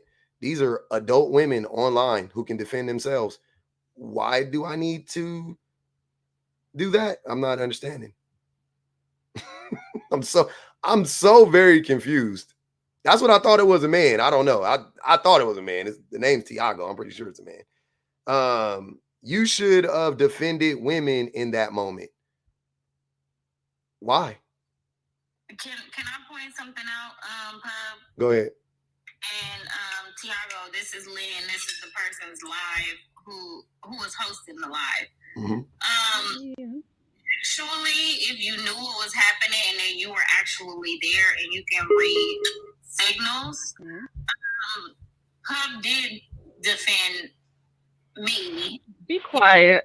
No, fuck your signals. Leave, and he was getting weird, and I asked Pug to stay and Dex to stay because we have an understanding of each other. He knew that I wanted him to stay, and he stayed longer because the nigga was getting weird. I don't know what you're talking about, and I don't know what you saw, but okay, well, I can explain what I'm talking about now that I'm here. Now that I'm here, I can say what I'm talking about. It took a little while. Can I finish? Pub and Dex definitely spoke up about what he was saying to me. Oh, are you in love with me? Do you love me? Do you love me?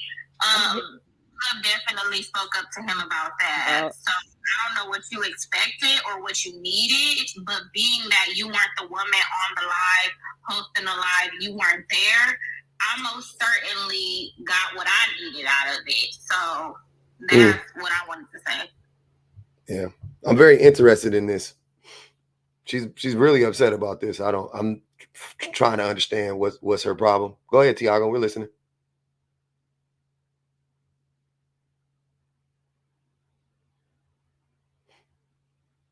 Did I mute her? I didn't mute her.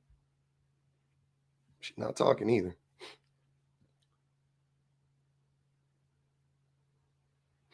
There you go, Dan. Y'all muted Dan. You beat me to it. I always invite Dan up. He came up on my live one time. He ain't been up since. But he sure does like coming in the comments and talking for 5 minutes until he gets booted. Tiago, are you there? Oh, they dropped. I don't know. Was I reading that wrong, or did you not? Like, I felt like you felt where I was coming from when I was like, when you was like, I'm out of here, and I was like, well, don't go. I felt like, am I reading that wrong? I felt like you was like, okay, and then you missed, like you. To me, this is how I read it, that you kind of missed the conversation and you moved the heat off of me because he was being a creep towards me. I feel like you and Dex, that's what y'all did perfectly. Yeah. As soon as I clocked that he was like trying to like flirt with you and shit, I was like, this nigga weird. And I just was calling. I was like, that's weird. Why are you doing that? Da, da, da, da. And then I diverted the conversation. That's when I baited him into the debate about the girl with the woman with the money or whatever. And I played the clip, and then we got into the our exchange, and then he went back to trying to talk to the women, and then I was just like, I'm not about to keep doing this shit. Shit is stupid. I'm out, and I left. So I don't know what the fuck you wanted me to do. And also, we are online. One of the weirdest things is that I don't be understanding about this shit is we are online. We are online. Lynn knows how to talk for herself. Don't nobody got to talk for Tara. These women are very articulate. They have wit. They have all of that stuff. Why do I need, what the fuck am I doing? They can defend themselves. It's words. You know what I'm saying? Like, I don't understand. Wouldn't that be disrespectful if I was like talking over Lynn, like, no, Lynn, calm down. Let a man talk to a man. That's weird. That's what I'm saying. Like, that don't make no fucking sense. I agree. And I feel like once things got creepy and I kind of got quiet, and I was quiet for different reasons. But when I felt like the signals were there that like I kind of gave you, like, okay, I did feel uncomfortable a little bit because I didn't understand what he was doing. Like, I didn't understand what he was doing and pretending like we had something deep going on. Like, I was confused by that. So, of course, in the confusion, I felt uncomfortable. And I felt like you picked up on that and you tried to, like, turn the conversation. And then once I finally got, like, oh, he's trying to, low-key, like, slut-shame me so that he can ruin my character, like, so I wouldn't be credible. Like, he's trying to make it seem like, oh, anything that she says going forward in this conversation is not credible because we have something going on. It took me a while to click on to that. So I felt like when you saw, like, this is what I'm saying. This is how I read it. I don't know if I might be wrong and you wasn't. No, this is right.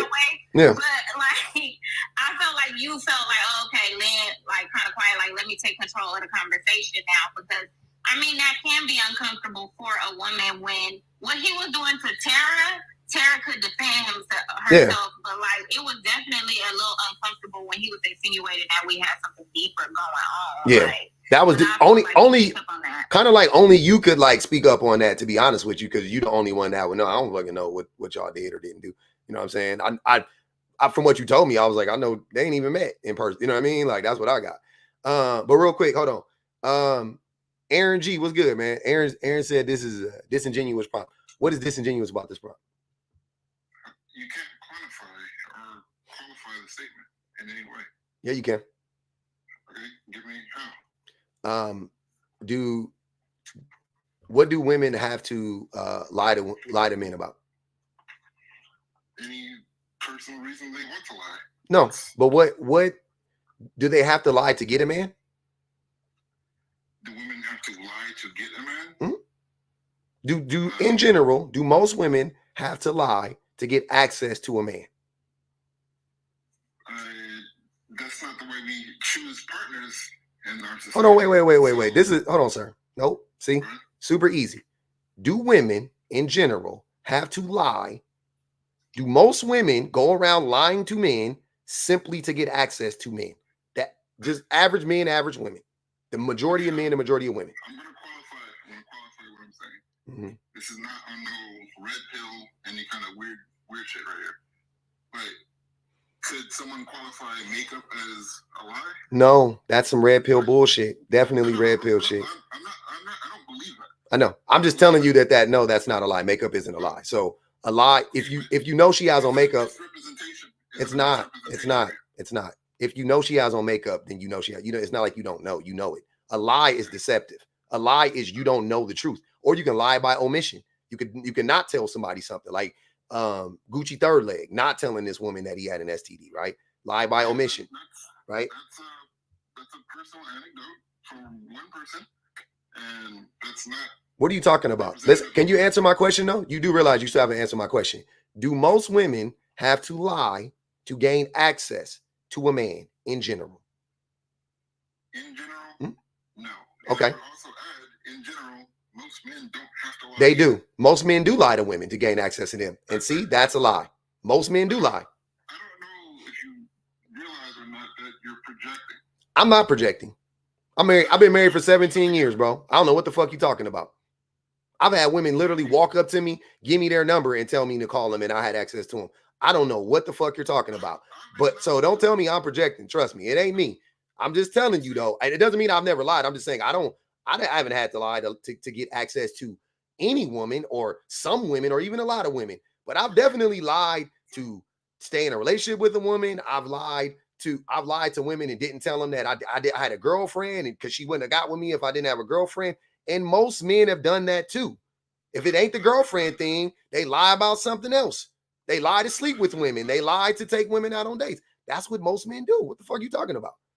And that's just an example of a person being manipulative. That's not a man trait. That is, I'm not saying it's a man trait. Nothing is exclusively man or woman. This is about who does what exponentially more. Because this thing says men lie way more than women. This doesn't say only men lie and women tell the truth. That's not what it says. So I understand that anybody can lie, but there is a built who is more desperate, who is more obsessed with sex. If we're qualifying people's behavior off of desperation, nobody's good. I don't know what that means. If we are quantifying human behavior on desperation, there's not a single good person in the world. Because people steal when they're desperate. People kill when they're desperate. People lie when they're desperate. Yeah, but most men are desperate. That's not true. For Smex, they are. For Smex, most men are desperate. Yeah, that's how they act. They act like. I'll give you this, because I see where your logic is. In our society, in our patriarchal society, sex is valued on the man's side. It's valued like much more than a woman. Yes. Right? Mm-hmm. And that causes niggas to act out in terrible ways, right? But like, I don't think it's beneficial to have a conversation and basically like it's like this, focus on the negative to try to get a positive result out of somebody. Like if you're speaking to men and saying like, hey, we should change our ways, we should change the shit that we do, mm-hmm. You don't punish someone into better behavior. How is this a punishment? No, it's internet like sensationalism. It's not. It's just the truth. You think it's, hold on. See, you're projecting. You think this is sensationalism when it is the fucking ironclad truth. It is not. It shouldn't be sensational. You see what I'm saying? It shouldn't be extreme. This should be a very easy thing for men to accept. But instead, men like you get defensive, and that's the point of it. Because you don't think, hold on, wait, Aaron. So far too many men think that far too many men don't recognize that they are the problem or have a problem, right? So I'm at step one. So I'm at step one. I'm at step one of getting men to recognize that there is a problem, and more than likely they are the problem. So I'm on step one, right? That's what this is right now. We haven't gotten past step one. You talking about helping men and cool. The first step we got to acknowledge is step one. And you are saying, you came up here saying that this was disingenuous. And I don't think it is. You haven't said anything to prove it opposite. You haven't said anything to prove that's disingenuous. You actually agree with most of the shit I'm saying, as far as I can tell. So I'm not understanding how what I said is disingenuous. You calling it sensational. It's not. This is the fucking truth. Men lie objectively. Men lie more than women. We are told and when I say we have to, I don't mean it in like literally we have to. I'm saying men have to lie to get with a lot of women. Listen, follow me. I think, Aaron, you could probably have, let's say, if you never told a lie to a woman and you were completely honest with every single woman you met, I think you would have access to a third of the women you have access to. A third, personally, right? And I'm not saying this you cannot apply to. You can say, I tell the truth all the time, that's fine. Then to the average man, then, right? If the average man never told a lie, never deceived a woman, never gaslit a woman, never did nothing like that, I think that they would have I think you can cut that shit down to about a third, right? The lies unfortunately, the lies give men more access to women because the women don't know. It ain't like the women know and they still go along with it. They don't know. So they're being lied to. They're being manipulated, right? And men know that. So we have a baked-in incentive to lie. Women don't. Where's their incentive? Also, men lie to protect the patriarchy, like you just tried to do right now with the whole makeup shit, which is a lie. Once again, I'll just state my purpose. I agree with you, right? I'm not arguing in disagreement. I'm arguing the method, right? Like, it's better to call someone in than to call them out. Because to call them out, you attack the ego. And when you attack the ego, nobody's listening anymore. That's not true. I would say they are listening to combat. Yeah, at first. Like, okay. And men are combative, like you're proving it right now. Men are combative for the sake of being combative. So why the fuck do I care if a man? It doesn't matter what I say, Aaron. I've done this. It doesn't matter. I see men who aren't combative say the same things that I'm saying in a non-combative way, and yet men will go in the comments and go confront those dudes, and they're still combative. And I've seen men be combative. I have a different approach. You don't like the approach? That's fine. This is my approach, and it works. It works. It works about the same. I think the thing that you don't understand is men don't want to change anyway. I think that's where the disconnect is. Yeah, there's not a lot of incentive to change. It's not well, there's a ton of incentive to change, but now, but like I would say historically it's always been a ton of incentive to change, always. But it's short term. There's not much incentive to change. I agree. In the short term, I won't say much. In the short term incentives of being the same people that we are outweigh the short term incentives of being a better person. No doubt about it. And since men can't see 5 minutes past their fucking nose, it's hard for us to see how us changing would actually be better for us in the long run, right? Exponentially better, right? Yeah. So, oh wait, hold on, Dan, where'd you go? So I think that's the disconnect. Dan, you can come back up. I was gonna let you up, but you dropped. That's the disconnect. That's what's happening. What's happening right now is that you think that the approach is wrong, but I can tell you I've done this and I've been doing this for a long time, right? It doesn't matter how you talk to me, Aaron. When you talk about this, it doesn't matter how you say it. I could whisper it. I could write it in a book. They're not gonna read it. I could go. This is actually the best approach to get men to come in, and it shocks them, right? They go, "Well, hey, damn, that's fucking crazy. Oh, damn!" And then you start to talk to them, and you do the same thing we're doing, and eventually they go. Some of them. I'm willing to admit that if you say it works and you get results, That's all that matters, really, in the long term. Mm-hmm. But like, I guess I'm speaking for myself and Mm-hmm. people like me. Yeah. I don't want to get too personal, but you know, I've been on the spectrum my whole life. Mm-hmm. I don't sort of politic the way most people do. Mm-hmm. I'm pretty much honest. You know, when I meet somebody, I'm always honest. Mm-hmm. So it's like I don't play the game. I don't So, play the game that people so play. you felt like this said Aaron lies more than women do. Well, when you put like men, Mm-hmm. like I said, it does poke at people. And what does men mean? And what does men imply in this instance? It's the population. No. What does this apply to all men or most men? I'm just letting you know that people reading it Mm-hmm. can take it the way that even if it isn't applied to them. Yeah. Like, for example, if you just change men with any kind of race, yeah, put any race there, mm-hmm. right? When a person of that race comes along and sees it, mm-hmm. it's the first thing they run into is the wall. If I say white tea people are racist, same thing. But just so you know, so you're right. A lot of people will take this as all men because they don't understand English and they don't understand context clues.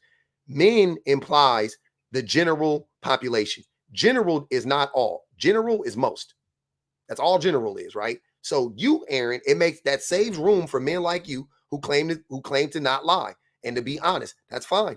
You're good. You're safe. Mark yourself safe, right? But this, I'm talking about most men. And I'll be more specific. I'm talking about the vast majority of men. It ain't just 51% of men or 60% of men. It's like 98% of men. So you're in the 2 percentile. That's great. Congratulations.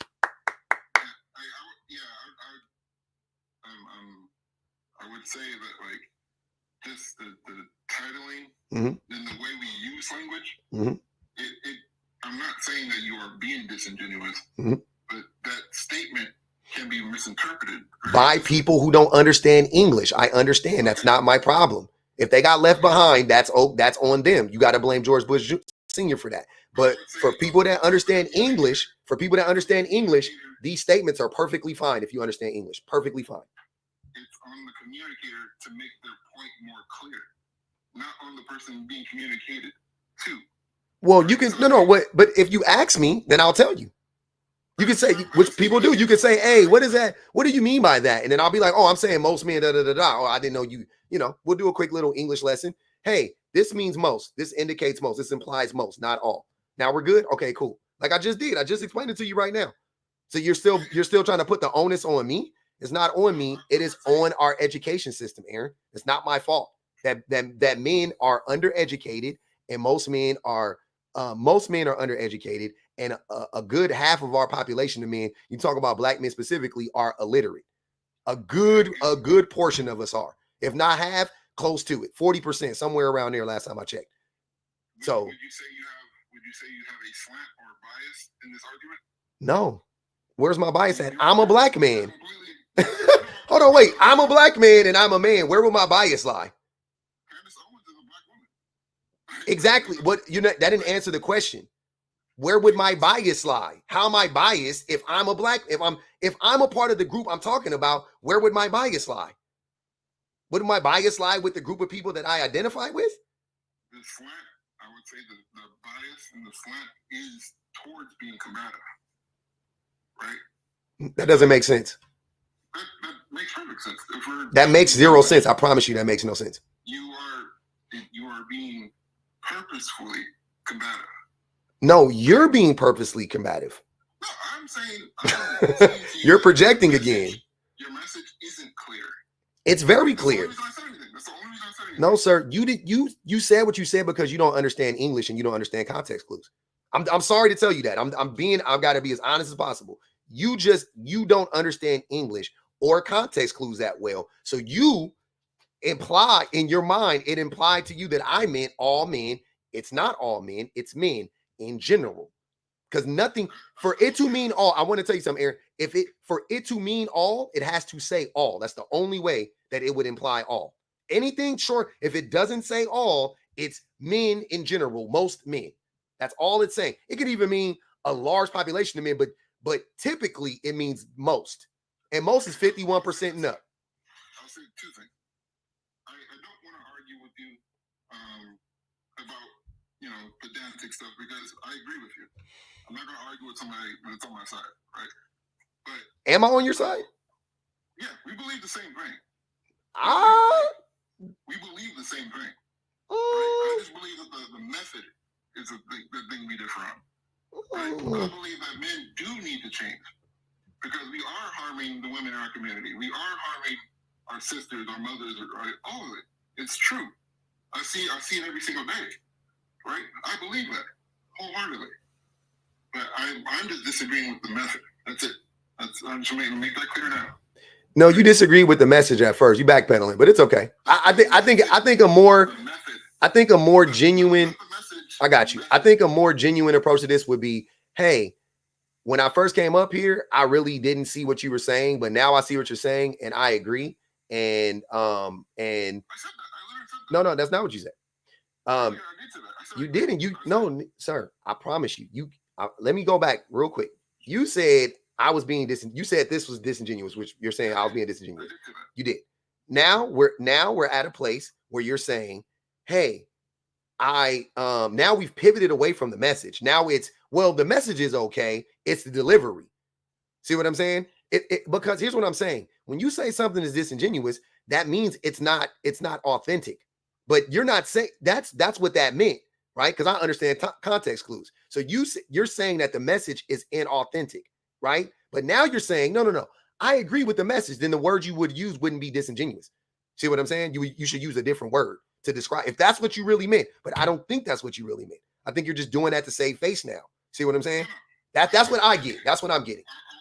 One thing is for certain about me. I'm not trying to save face. Okay. If I'm wrong, I'm wrong. You were wrong then. Let me be the first one to tell you were wrong. 100%. I will admit to the words that I use. Yeah. Wrong. Well, admit to it right now, because you were wrong. I am. I'm doing it now. Okay. Right? I'm admitting that the words that I use are wrong, but the method is the thing I have an issue with. The reason why I have the method, because it comes across as combative. When you're combating someone, they're not. A lot of people don't learn that way. Right? All you do is defend your point. You defend your stance. And you're not learning anymore when you're defending. So can I ask you a question? Before you came up here, did you think that men lied more than women? Did you honestly believe that? Because that's not what you said when you first came up here. I don't believe that men lie more than women. You don't think men lie more than women? No, it's not something you can put a number to. There is, though. No, it's like saying what ethnicity jumps more. You can't count that. It's something you can't count. It's an uncountable thing, right? Like how many hairs are on the average Hawaiian's head? It's something you can count, right? You can't say who lies more. You can look at the reason. Hold on, Aaron. I think how you're looking at it wrong. You're not looking at it through how society looks. You see what I'm saying? I think I think you think I'm tracking it like it's a tally. Like, well, he told a lie, she told a lie. Like I'm Santa Claus. I don't know who's naughty or nice. That's not what I'm saying. I'm saying exactly, SG, the collective experience. Who lies more? Who gets lied to more by who? Who have you been lied to more by women or by men? I can't answer that question exactly, but I've been lied to by both. I didn't say if you've never been lied to a woman. I'll tell you this right off the bat. I've been lied to 100 times more by men. I can start. And if you want to, you can start at the top. You can start with politicians. You can start with the government. You can start with these systems that were put in place. You can start with these institutions. You can start right at the top. Who I've been lied to by. Right? The women who have lied to me in my lifetime, it's probably a handful of them. Like, not many women have lied to me about anything. I'm not talking about romantically. I'm just saying about anything. Like, not many women have lied to me. Not many girls lied to me when I was a little boy. Not many women lied to me when I became an adult. But niggas lied all the time. You lying right now. Because you know that men lie more than women. You know it. I know it. You know it. Everybody knows this is like a no. That's what I'm saying. Like, this is so obvious based on our society. It's crazy. It's like everybody knows this. Come on, man. This is crazy. And you're like, nah, men don't lie more than women because there's no way for you to track that. There is. There are whole governments set up. There are whole systems of oppressions that's been set up. How do you think America got this land? You think they didn't get it by just unaliving people? They stole it. They didn't steal it. They didn't steal it just through blood. They stole it through lies. They stole it through deception. And last time I checked, we don't have 4 mothers. We have 4 fathers. Right? So men is liars on every single fucking level. Mass scale liars. They create whole systems based on a lie. What do you think slavery was built on? A lie. Slavery was built on a lie. Who made slavery? Who created the concept of slavery? Men? Yeah, men in Portugal, right? Who created the concept? Who created the concept of race? Men. Who created the concept of gender? Men. Who separated the groups? Men.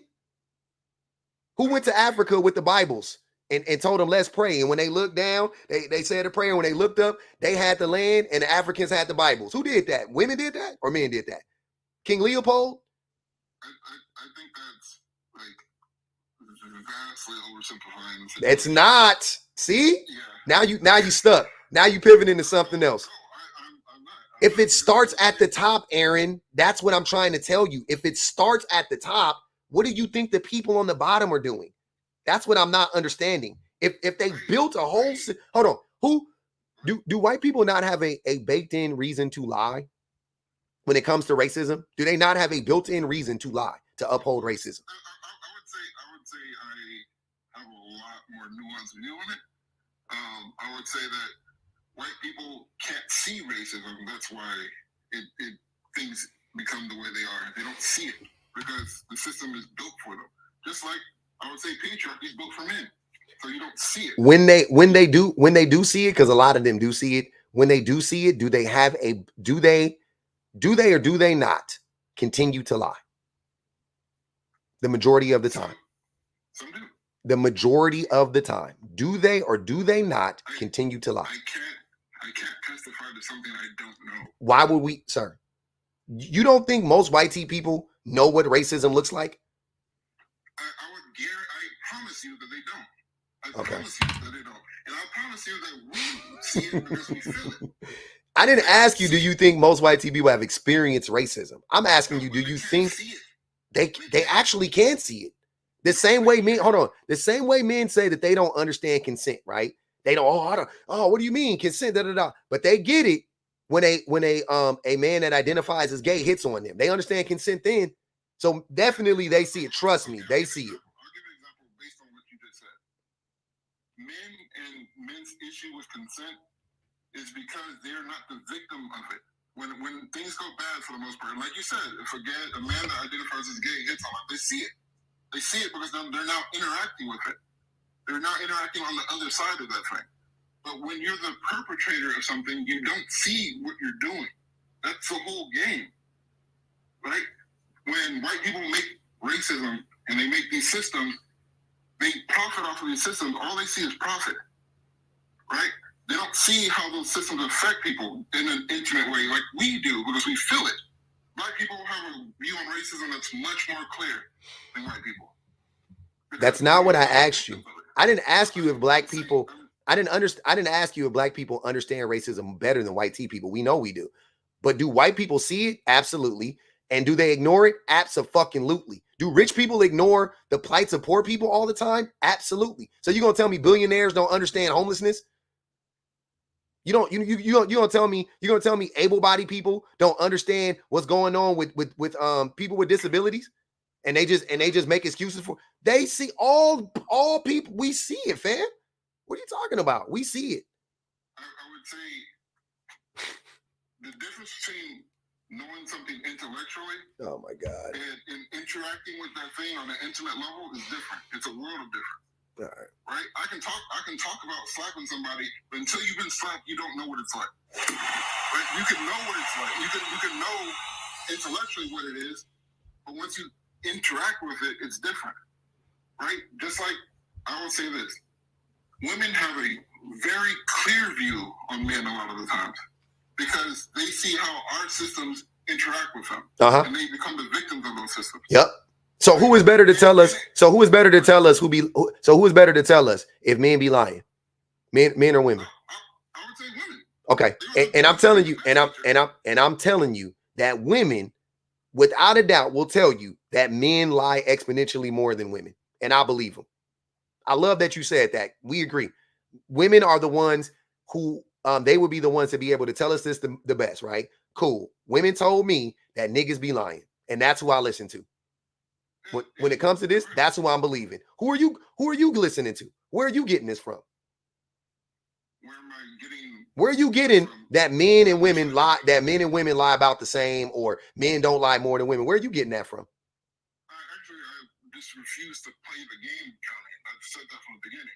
It's not a game. It's not a game. It's not, what game? I would say that systems of oppression is not about a tit for tat kind of like who does this more, right? It's like how do these systems affect people in their lives? How do we listen to these people? Or do we have a man on a live speaking from a woman's perspective? I'm just speaking from a human perspective, from an objective perspective. Hey, Public. Yes, sir. Ask a question. Sorry to interrupt. Go ahead. I wanted to wait for you guys to get your point. Are you only looking for people that are disagreeing with you? I would prefer people that disagree, yeah. Okay, because I mean, I got 3 daughters, and I agree with most of the. I mean, I guess I'm gonna say all of the lives that I've seen you put up, and most of the topics you have, and I've wanted to jump in to discuss with people that are disagreeing with you because it's really silly arguments that I've heard. They're not really good. They're not poignant. This guy is, Aaron, with all due respect, like, if you take a step back, I think you're going to understand everything he's saying is really true. I mean, just because the patriarchy, it reveals everything. It truly does. My wife has had to school me on all this stuff. Like, I mean, the caste system that has led to everything that we're coming through now. I mean, like, of course, I used to believe the same things that you do, but once I hit 30 and started having, young children and all girls, I realized, it's true. I would say that, like I said, I want to clarify. I am not disagreeing with your intention and your stance. You are. Right? No, I'm not. So, you might not be disagreeing with my, but you are disagreeing with my stance, because my stance is men lie exponentially more than women. You're saying it doesn't come down to a tit for tat, but it does. It does on a daily. Hold on, wait, Aaron. Sir, I can tell you this unequivocally, without a doubt, just based on our conversation right now. When it comes to nuance, I understand it better than you do. I promise you I do. I'm just starting at a point. You got to start somewhere. You don't start with all the nuance in the world. That's not where you start. You start at a point, and then you start to work from there. There is nuance in the things in the conversation that I'm having. You want to talk about how men lie, which I've already explained, why men lie, which I've already explained. That's the nuance. When I've already talked about the systems of oppression that were built on the backs of lies that men fostered, that is the nuance. What the hell are you talking about? You haven't been nuanced at all. Nothing you're saying is nuanced. You didn't. I'm saying to you that these conversations are best had when you call people in, and fuck the ignorant niggas, right? Like, if they gonna argue with you, fucking, okay. Hey, brother, with all due respect, man, I think you're wrong. I think there's a reason why he put it the way he says. When I first saw it, I knew he was going to get somebody triggered. Like, no, we don't. It's the same thing with the whole, the bear in the woods thing. Like, of course, some men are going to get triggered automatically. But, like, if you think about it with any sort of logic from a woman's standpoint, like, you can see why they would feel the way that they feel. And you can see that this is all true. I mean, yeah, even though it's if you wanted to put it like in a way of being like, in general, more men typically, I mean, he could use that language, but it's not going to get the point across. It's not. It's going to leave the door open for, men to be able to find an excuse to excuse it. They're going to do this. They're going to do this, Disney Dad. They're going to say, see, not me. I'm not what. No. I want you to know that I'm talking about you. Like, that's the reason why I frame it like this. I want the men to know I'm talking about you. You're not in the 2 percentile. You're not in the 3 percentile. It is you. Aaron, you are the man I'm talking about. It's you. You're doing it right now. You're proving my point in real time. It is you. You're the guy. Once again, it's like I have to say this a million times that I agree with what you're saying. You're contradicting yourself. I agree. No, I'm not contradicting myself. I don't agree with the method because the method doesn't lead to a community of people discussing serious shit. What are we doing right now? People fighting. What are we doing right now? I am discussing it with you. Yeah. So we're discussing serious shit. One thing that's true is that I would prefer not to argue about semantics. Right? Then don't. You're the one arguing. Hold on, wait, Aaron. You're the one arguing semantics. I'm responding to the prompt. Right? By arguing semantics, you're not even. You look. We've already addressed that you don't agree. I asked you straight up. Do you think men lie more than women? And you said no. So you don't agree with me. You keep saying you do. You don't. What are you talking about? Are you trying to gaslight me now? Are you not understanding what you're saying? You literally said, I'll ask you again to make sure, because maybe I misinterpreted. Do you agree that men lie way more than women? Yes or no? That's a false dilemma, and I refuse to take the bait. You said no already. Now you don't want to do it? Why? I would say you can't count it. I've said that a million times. You said no. You said no. Just so we're clear, you said no. Twice. I said from the beginning, it's something you can't qualify. And then you said no twice. And then you said no twice. I asked you twice. That was my third time asking you. Now you don't want to do it. But the first two times, you said no twice. So you don't agree with me. How about this? Hold on. I'll make it easier for you, Aaron. It is quantifiable. I've given you examples of how you can quantify it. You disagree. So we don't agree. No matter how you slice it, we don't agree. Men lie to get women, and we lie to keep them. Do you not agree with that? Okay. Do people do that? Yes. Do people do that? I don't give a fuck. Do men do that? Do women do it? Not really. You can't point to one example when I can. I personally don't know of a woman that has ever had to lie to be with me. Not one woman I've encountered a good amount of women. I've never personally known one woman that had to lie to be with me. Because why do you have to lie to a group of people that doesn't have scruples or morals? Why do you have to lie to a group of people that are so desperate and sex starved that they'll sleep with anybody, anywhere, anytime? Let me ask you a question. If an average woman, because I do this exercise all the time, if an average woman, right, went to a bar and there were 10 dudes in the bar, I don't care what their status is. Some of them can be married. Some of them can be in a relationship. Some of them can be single. No, I don't give a fuck. There are 10 dudes in a bar, right? It's all different dudes in that pile, but it's just 10 men. If a woman, an average looking woman, walked in that bar and walked up to each one of those men individually, whispered in his ear, and kind of maybe flirted for a minute, but eventually within a short period of time said, I have a hotel room across the street. Would you come with me to my hotel room and sleep with me? What percentage of those men do you think will go across the street and sleep with that woman? Most? The majority. Okay, cool. Okay, cool. Flip the scenario around. What percentage of women would go across the street and sleep with that man? That's like, you're talking about sexual selection and like the pressures that we have. This is not this hard. Like, I'm boiling it down, making it I'm just simplifying it. It doesn't lack nuance though. That's the difference. I'm just simplifying the concept so that we can have an honest conversation about it. So the answer is what? What would it be? Most women, a little bit of women, no women, which one? I would say most women would pass on that opportunity. The vast majority. I would say out of 10, I would say 0 would take it. But out of 100, I think one.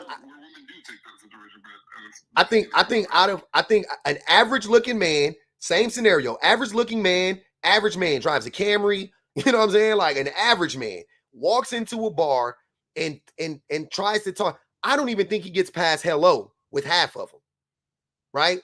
He might get past hello with another 4 of them.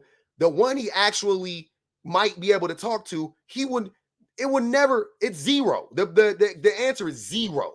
But for men, it's most. That's what I'm saying. Like, start thinking like that now. Right now, let's work from there. So you don't have to lie to him. He don't care if she married. He don't care. He ain't gonna ask what her STD status is. He ain't gonna want to look at her my chart. He probably ain't gonna even wear protection. Like, I keep going further. What percentage of those men that agree to go over there would actually be like, nah, I can't do it. We don't have protection if she didn't have protection? Most have none. In that situation, I personally, I'm not trying to like be obtuse here. Yeah. I personally have never been in these situations, so I can't speak to it. And the people I know, none of them would. But you're saying none of the men you know would sleep with the women if they didn't have protection? Nah. Okay. I think all of the men would sleep with that woman. Maybe one on an off chance. I'll say one. Fuck it. This is the inherent problem with anecdotal evidence. Well, no. It's not a. But wait, Aaron. The only problem in this scenario is you are being disingenuous and I'm not. I promise you, it's not. This isn't that hard. I've done this and asked men these very same questions, and even the most lyingest liar men admit to what I'm saying is true because everybody knows this is true. Only Aaron doesn't know this is true at this point. It's only you. You're the eyeball. The thing is, there are situations where it incentivizes men to lie about faith, right? Mm-hmm. What you're talking about is one of those situations, right? I 1,000,000% agree with the sentiment of what you're saying, right? But when it comes to lying or misrepresenting yourself, it's a human issue where you're put in a place, in a position. There's 100 different scenarios that someone can go through where an incentive is to lie. Women have these incentives in certain situations. Men have these incentives in certain situations. See how that makes no sense though? Wait. Give me the hold on. I everybody calm down. Stop. Aaron, give me those certain situations. Give me one for the women. When do they have to lie? No, I don't want to do that because you don't have any. You don't have any. This is the part when I get to say you're lying. No, listen. The reason why I don't want to give the example because I don't want to give ammunition to niggas that realize. Nah, don't worry about them. Like no, don't worry about it. You ain't protecting no. Hey, let's ask the women. I'll give you okay. In certain situations that it behooves a woman to lie is family court situation. Oh, you are a red pillar. Oh, you are a red pillar. Okay, let's go. Let's keep going. I love this. The more you let the men talk, the more they tell on themselves. Keep going, Aaron. Listen. I 1,000,000% agree that women get the raw end of the deal. Yeah. When it comes to this situation. Okay. So stop right there, Aaron. So stop right there. Full stop. Because that's what I'm talking about. If you before you go further, listen to what I was asking you. I asked you in the scenarios I was describing, we were talking about the majority of men, right? You're describing a minute, if any, but a minute group of women. Are you saying most women lie? I would say what you're describing about the men is the same population. It's not. It's most men. If you went up to any, once again. I literally just said to you that I don't know anyone that would do that. All right, Aaron. I literally just said that to you. How do you know what they would do, sir? How do you know what your friend? I'm saying the reason why I'm saying I'm saying you know that they would go against that your friends are all outliers because most men would do the things that we're describing. And you're saying that I know that my friends wouldn't. How? Have you tried to sleep with them? Have a woman tried to sleep with them? And how do you know that? I'm not talking about my friends. I'm not talking about that. I'm talking about the community that I have. So now you're speaking for a whole community of people, not just your personal friends. I know your whole community around you. Sounds like a lot of people. Yeah. Go ahead, Disney. I'm wondering, what I wanted to address that. Everyone keeps asking why did it take me having, kids and having daughters to start to realize this stuff. It's for the same reason that Aaron's defending, the friends that he has. It's like, oh, well, men we've been taught that we got to stick together to protect this patriarchy. We're kind of put in those situations. We're never put in a situation where it behooves us to protect the women. Until I got into a position where I got married and had kids, it's like, oh, well, you know what? I start to realize I should be trying to protect them. Like, it took that for me to realize it. I'm glad it took, but I don't know what it took for you public to realize. It took the same thing, like, minus the daughters. Aaron's such a, okay, so, yeah, so Aaron's in a real big, I mean, Aaron probably doesn't have, any daughters yet, but I do. It's not going to hurt anything for you to admit this. So, Aaron has daughters, he says. For you to admit that men probably do lie more than women. It doesn't. You don't lose anything. You're not going to personally lose anything by admitting that men do lie more than women. It's just everything that the host has told you has been proven. You know what I mean? It just is. Yeah, you're saying we can't. Well, if you can't go out and count every lie that someone said, you can't prove that. But we are in these all these general situations. You can't disprove that. In most cases, men are going to lie more. And keep in mind, the small print does say women lie to themselves more, which is probably going to be more of a case that I would agree with. They're probably going to lie to themselves more than they're lying to us to get something from us. Because why do they need to lie to us to get something? That's what the thing I don't be understanding. I'm like, when do women need to lie to get something out of men? Like, I just don't get it. That's all I've been asking for, Aaron. Where does that? You're saying lie in the court system. Most women don't gotta lie in the court system. Why? Most women don't even. Most women who have children don't even end up in the court. So I'm like, so you're talking about a small group of a small group of a small group. Okay, cool. The shit I'm talking about is just men in general. Like, come on, bro. Once again, I agree with the sentiment of what you're saying. I agree with Disney. I can't see your name. Disney Dad. Mm-hmm. I agree with Disney Dad is fine. I agree with everything that your sentiment, not what the words you're saying. I don't agree with the word. My whole point is not to get into the weeds about like who lies more. My whole point is like, how do we have a conversation with men to illustrate to them that these are the things that are hurting women? Like lies? Listen. Like the lies we tell? Listen. That's not one of the things. It doesn't really work when it's three niggas talking about women. Oh, no, it does. Sir, it would. It doesn't. I promise you it would. If men, look, you can only get out of it what you want to get out of it. If you are going to be combative, like you're being for the sake of being combative, then so be it. You're not going to get anything out of it. And it may not, and I'm good with that. It may not be today. You may hear this today because I've had this happen 1,000 times. It may not be today. It may not be tomorrow. You may spin the block on the live in a month.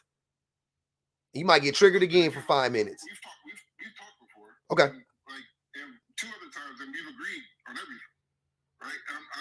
I've said from the beginning, it's just the wording. That's the thing that it's like it's going to trip niggas up, and it's like then they're going to be defending the ego rather than what is your point. Yeah, and we got to get past that. I'm okay with that fight. I'm okay with that. Let's. And you know what? And my bad for this. This is I'm going to step back on this point. If you're willing to do that work, that's good for you, man. Like for real, and like that's some real shit. Good for you, right? But I'm trying to.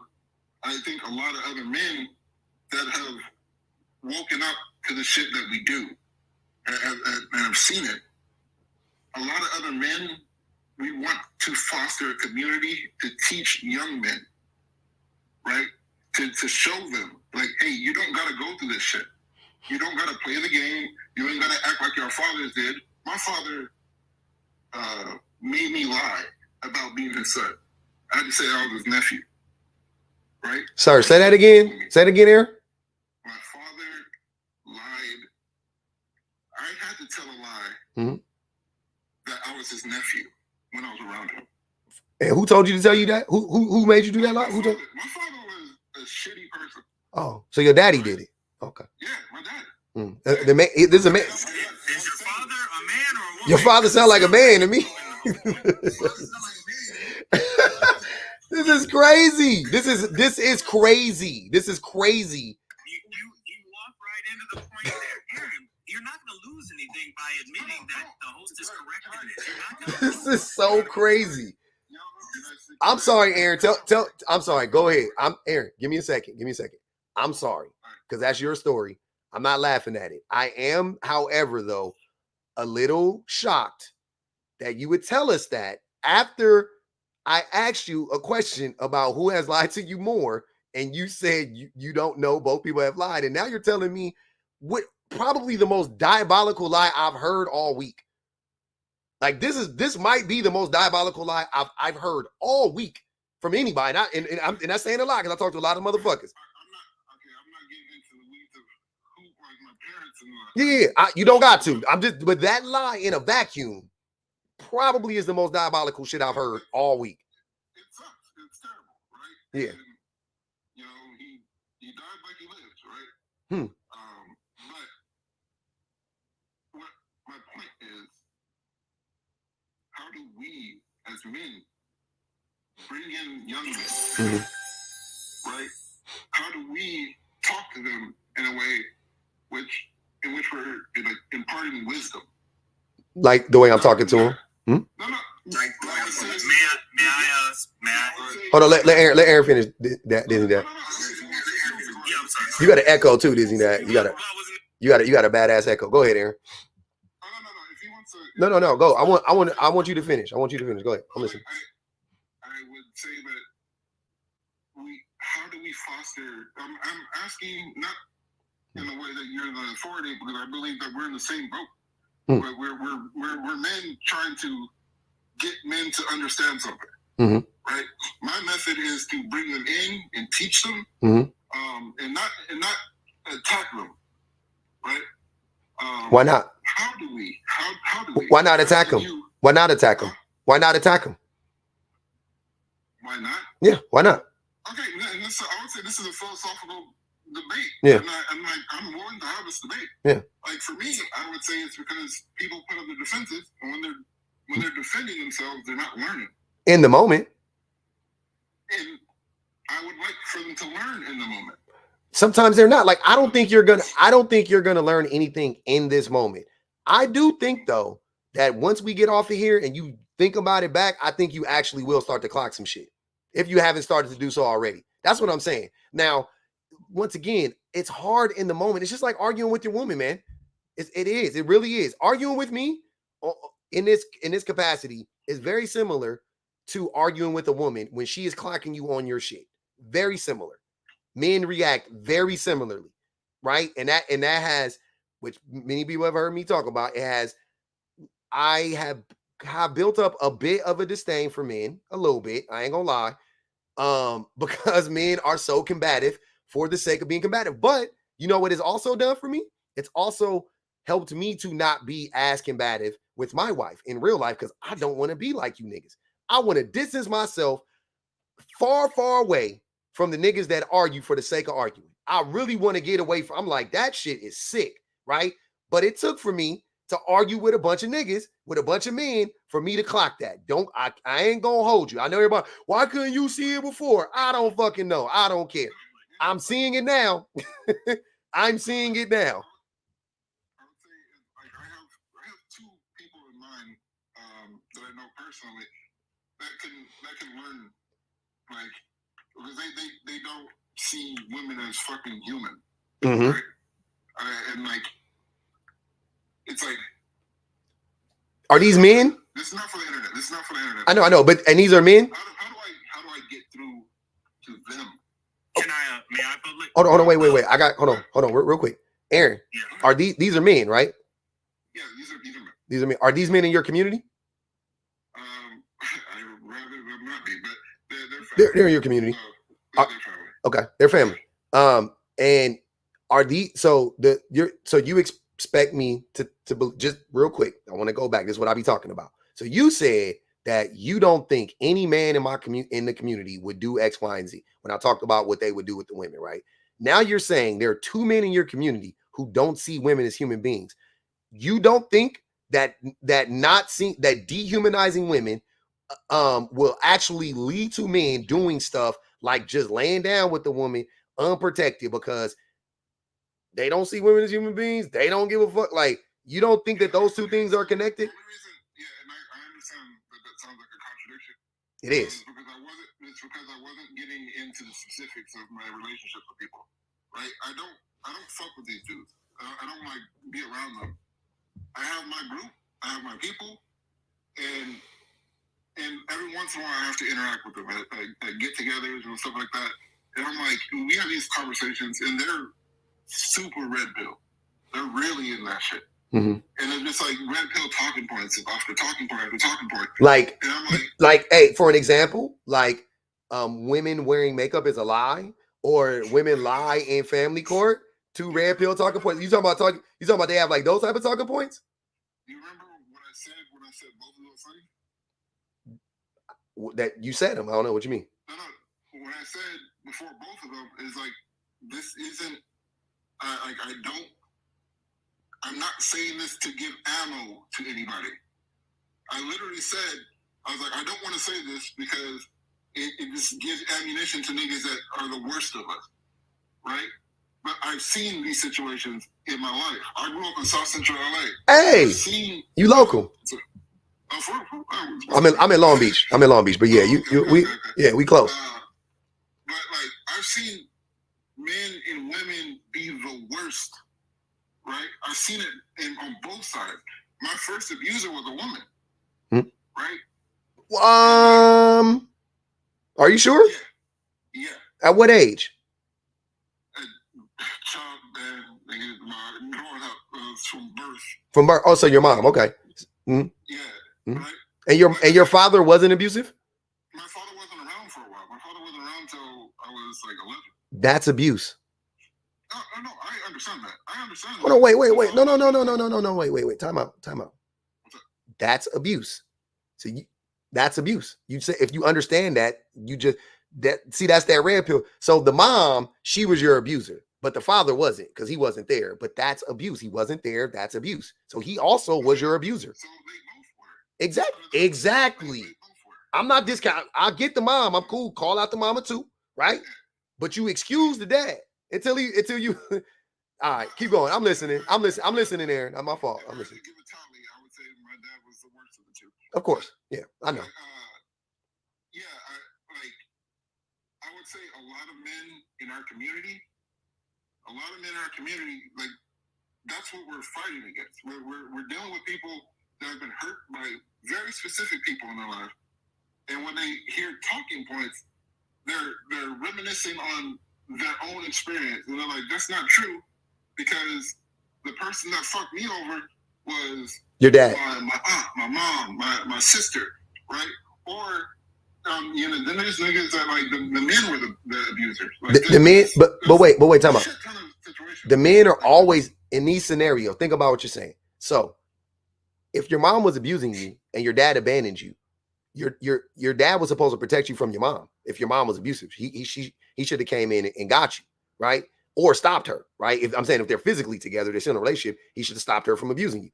Ain't no way. I'm telling y'all, I've said this. There's very few things that could get me to divorce my wife, right? Obviously cheating, and abuse or abusing my kids, which my wife doesn't. Obviously, she's not that person. But if my wife was doing that, I would, if she did it one time, I'd be like, hey, the fuck you doing? You know what I'm saying? I give her a little, hey, what's going on there? Go to some therapy, check that shit. You know what I mean? She got one more motherfucking time to abuse my kid, and I'm taking them and I'm leaving. She not, you know what I'm saying? Like, yeah, I'm taking my kids, I'm leaving. Like, I'm not understanding. So if your daddy was supposed to protect you, he didn't. He abandoned you. So he was actually your first abuser, because he abandoned you before you know what I mean? So, but then your mama continued to abuse, fucked up, not excusing it. Then he came back and then told you some wild shit, told you to lie and say you was his nephew, because why? He probably cheated on somebody with your mama, and that's why you had to fake like he. I don't know. If it's any clarification, my dad's Jamaican, so get all the Jamaican shit. Yeah, got you. He was on that other shit. So, but I just want to clock this real quick. I think, Aaron, that the call is coming from inside the house. I think the red pill niggas you talking about is you. You in the group. I ain't saying you may not be as far as you may not be as far as the guys you're talking about, but you in the house with them. Like, they upstairs, you downstairs. I don't know wherever y'all at, and you in the kitchen, you somewhere in the house with these motherfuckers. in my life. So like, what that got to do with anything? You can say whatever, right? Wait, what does that have to do with anything? What does me not knowing your life have to do with anything? That's a cop out. If you knew me, that's what I'm saying. If you knew me, you wouldn't say that. Why do I have to know you to listen to the things you're saying right now and clock what you're saying right now in real time? That's another deflection tactic. That is 100% gaslighting that tactic. You don't know me. Like, what are you talking about? I do know. I know what you said. I don't know you. You're right. I don't know everything you do in your life. Look, sir, if a white T person came up here and said, black people are inferior to white people, do I need to know them to know that they're racist? Do I need to know everything they've ever done in their whole life without me being there for me to know? Right? How much more do I need? Yeah, and I would say that the examples that I use from a certain perspective can, like, I want to try to clarify this. Yeah, I think you're trying to mask, and you're not doing it. I think you are, and you can say you're not. I'm just telling you, I think what's happening. I think you're trying to mask, and you normally probably can mask in front of a lot of people. It's not working with me personally, right? And instead of you accepting that, which I don't expect you to, because most men don't and most people don't when you clock their shit in real time, you're having an adverse reaction and you're being combative for the sake of saving face and saving your ego. I'm not combating you. You are. I said from the beginning that I agree with you. That's not, you don't though. You can't, you're speaking out both sides of your mouth. How about this? How about we both agree to not tell somebody what their intentions are? Absolutely not. I refuse. Okay, then if we can't do that, then it's not really a conversation. Of course it is. It can still be a conversation. You can say you disagree with me telling you that I think you're masking. You can disagree with me telling you I think that you are extremely red pilled. You could disagree with all of that, but it's important for you to recognize that though. I know you do. That's what I'm saying. That's fine. I'm okay with you disagreeing with it. Raise your hand if you think Aaron is a lying motherfucker. 100% say yes. That's what the poll said. Let me read these super chats real quick, and I'll let you finish, Aaron. Seneca Lister said, men don't care about inner beauty because they pick women like puppies out a litter. Never concerned that golden retriever bites. Aesthetics first. Absolutely. Osa said, Kenneth, is this you? Boy, get off the line. That's not Kenneth. That's Aaron, man. He got his picture up and everything. It's a whole different person. Nia said, we can't see our lies, quote unquote. That's what he was saying when she was talking about when Aaron was trying to defend them white T people, talking about they don't see the racism. They absolutely do. Teresa Wheeler said, dishonesty is inversely correlated with self-regulation. If you log in for Crash Out Friday, you know who can't self-regulate. Oh man, tonight just said, what would you want the prompt to say, AA Ron? Yeah, hold on. I got two more and I want you to respond. They put $5 on Aaron, nephew, son. This guy's diabolical. Goddamn. Nephew, son is wicked. Aaron, 1 out of 6 people have herpes. How do you think that happened? How do you think that happens? Men don't even use dental dams, let alone know what they are. Who is the 1 in 6 in your 6? Who is the 1 in your 6? God damn. That was from E. Marie. Go ahead. First answer the what do you want the prompt to say? And then you can answer the other one if you want to about the 1 in 6. I would say that not I don't know about the wording per se, but a prompt that invites conversation from men and women to talk about the issue, right? Not to attack anyone, to get them to try to defend themselves, right? Like this whole time, I'm not defending myself. I said I agree with you. I've admitted when I was wrong. I stepped down from points. I'm not defending anything, right? But I'm saying to you that like I think the method isn't conducive to bringing people in to actually have these conversations. Can you attack people? Aaron, can I ask you? You responded and you illuminated your perspective. And I said to you, I respect that. Can I ask you a question? Can you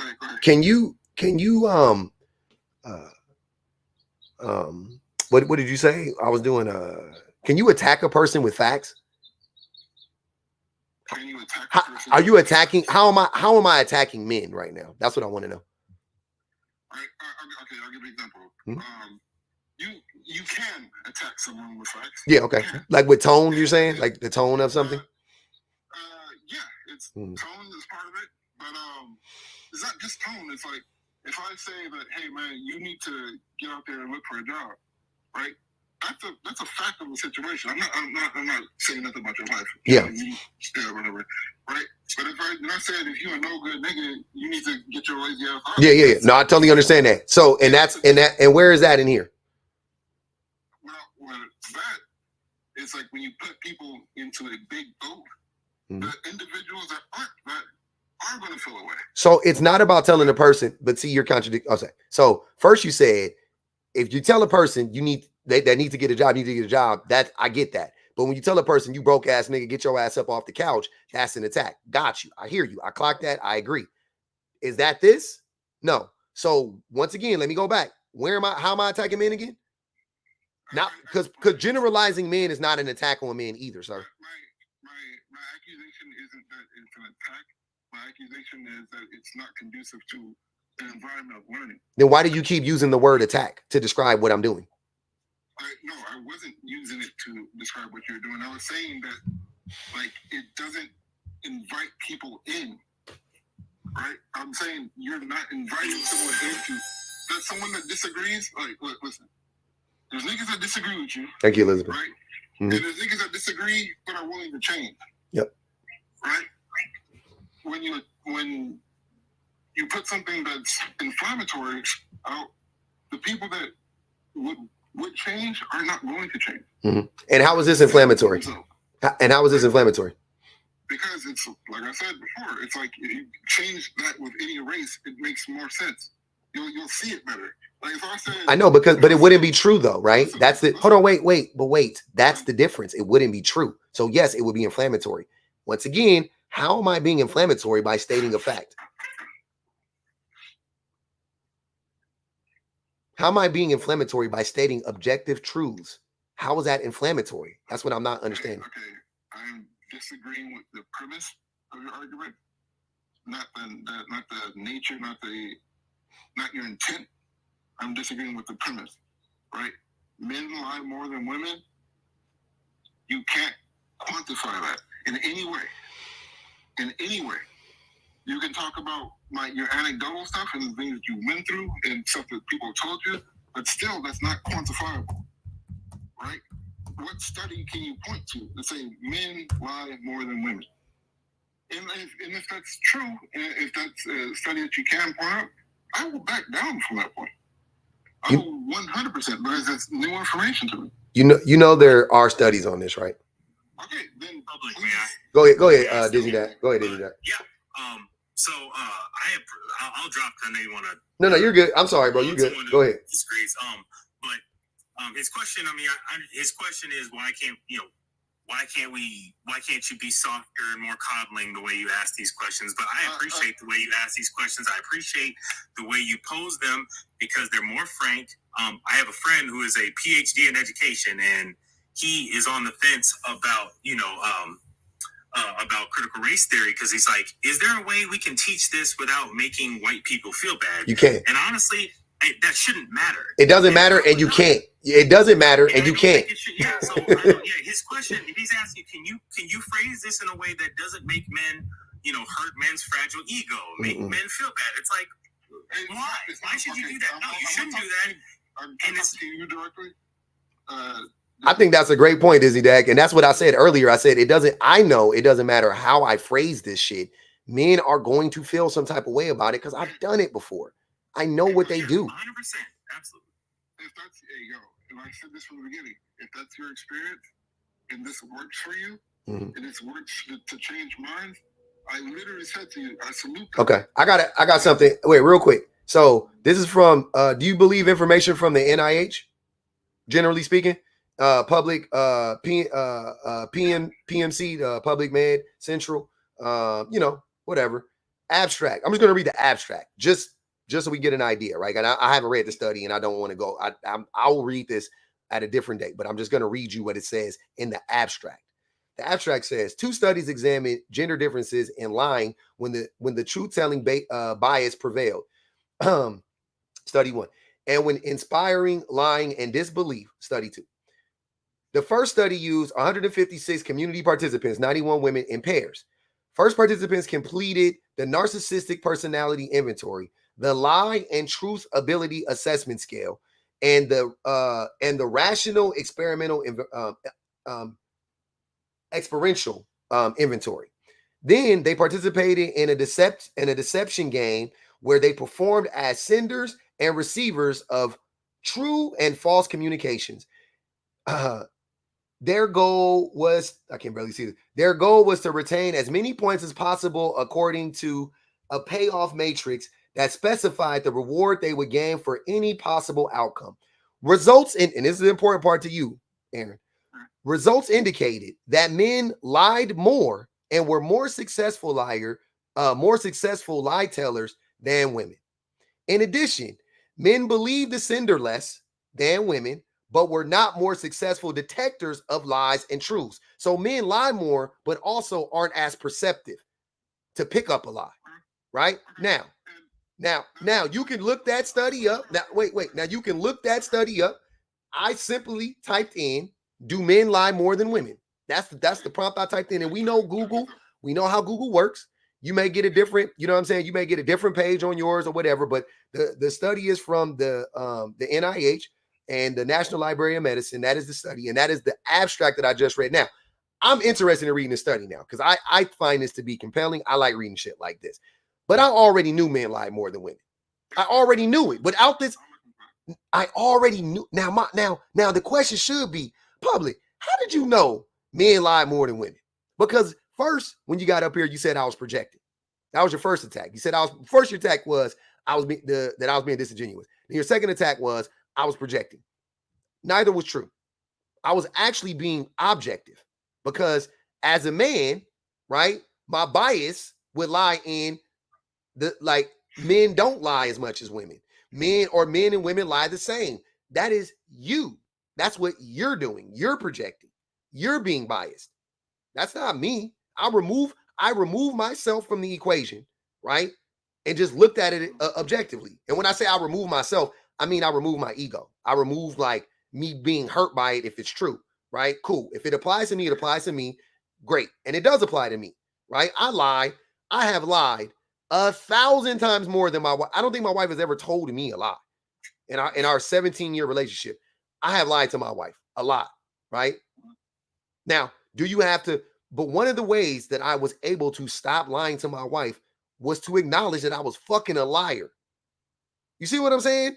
Like I never would have stopped lying if I continued to lie to myself and be on this like, well, maybe she lying to me just as much as I'm lying to her. Maybe I ain't lying, doing all of that bullshit. I didn't do that. Instead, I was like, you know what? I be fucking lying. You got a fucking problem. You need to fucking address that shit. Aaron is stuck at I'm not a liar. I actually operate in truth. That's the disconnect. That's the problem. We are at step one. Public and Aaron are at step one. We haven't gotten past step one yet. I will admit when I'm wrong. I'm stepping down from that point because I got new information that better informed me. My point, and it's not so much I want to coddle people. I don't want anyone. Coddling is infantilizing. I'm not trying to do that. I'm trying to bring men in to learn, right? And learn from people that know better. Like, if you're one of those people that know better, that's good. That's great, right? I'm trying to get niggas to see the same thing that you see, right? And you woke up to it, and How are you trying to get niggas to see when you blind, fam? That's what I'm trying to tell. I'm sick of it. I'm sorry, Aaron. You are blind. You are blind. You are not the seer. You are blind. This is Bird Box. You need you got a goddamn bandana around your eyes. You are blind. It's not yes, I want you to see that you are a liar. I want you to see that you are a part of the problem. I want you to see it. You trying to act now, you want to skip to how do I help other men see it? My guy, you need to fucking take a look. God damn, you walking around this motherfucker like this. Remove your hand and then you will be able to see. It ain't that hard. As long as you being combative, as long as you don't think you are actually the nigga that you, the man that you keep saying, I want to help him, you need to help yourself first. You got to help yourself first. That's all I'm trying to tell you.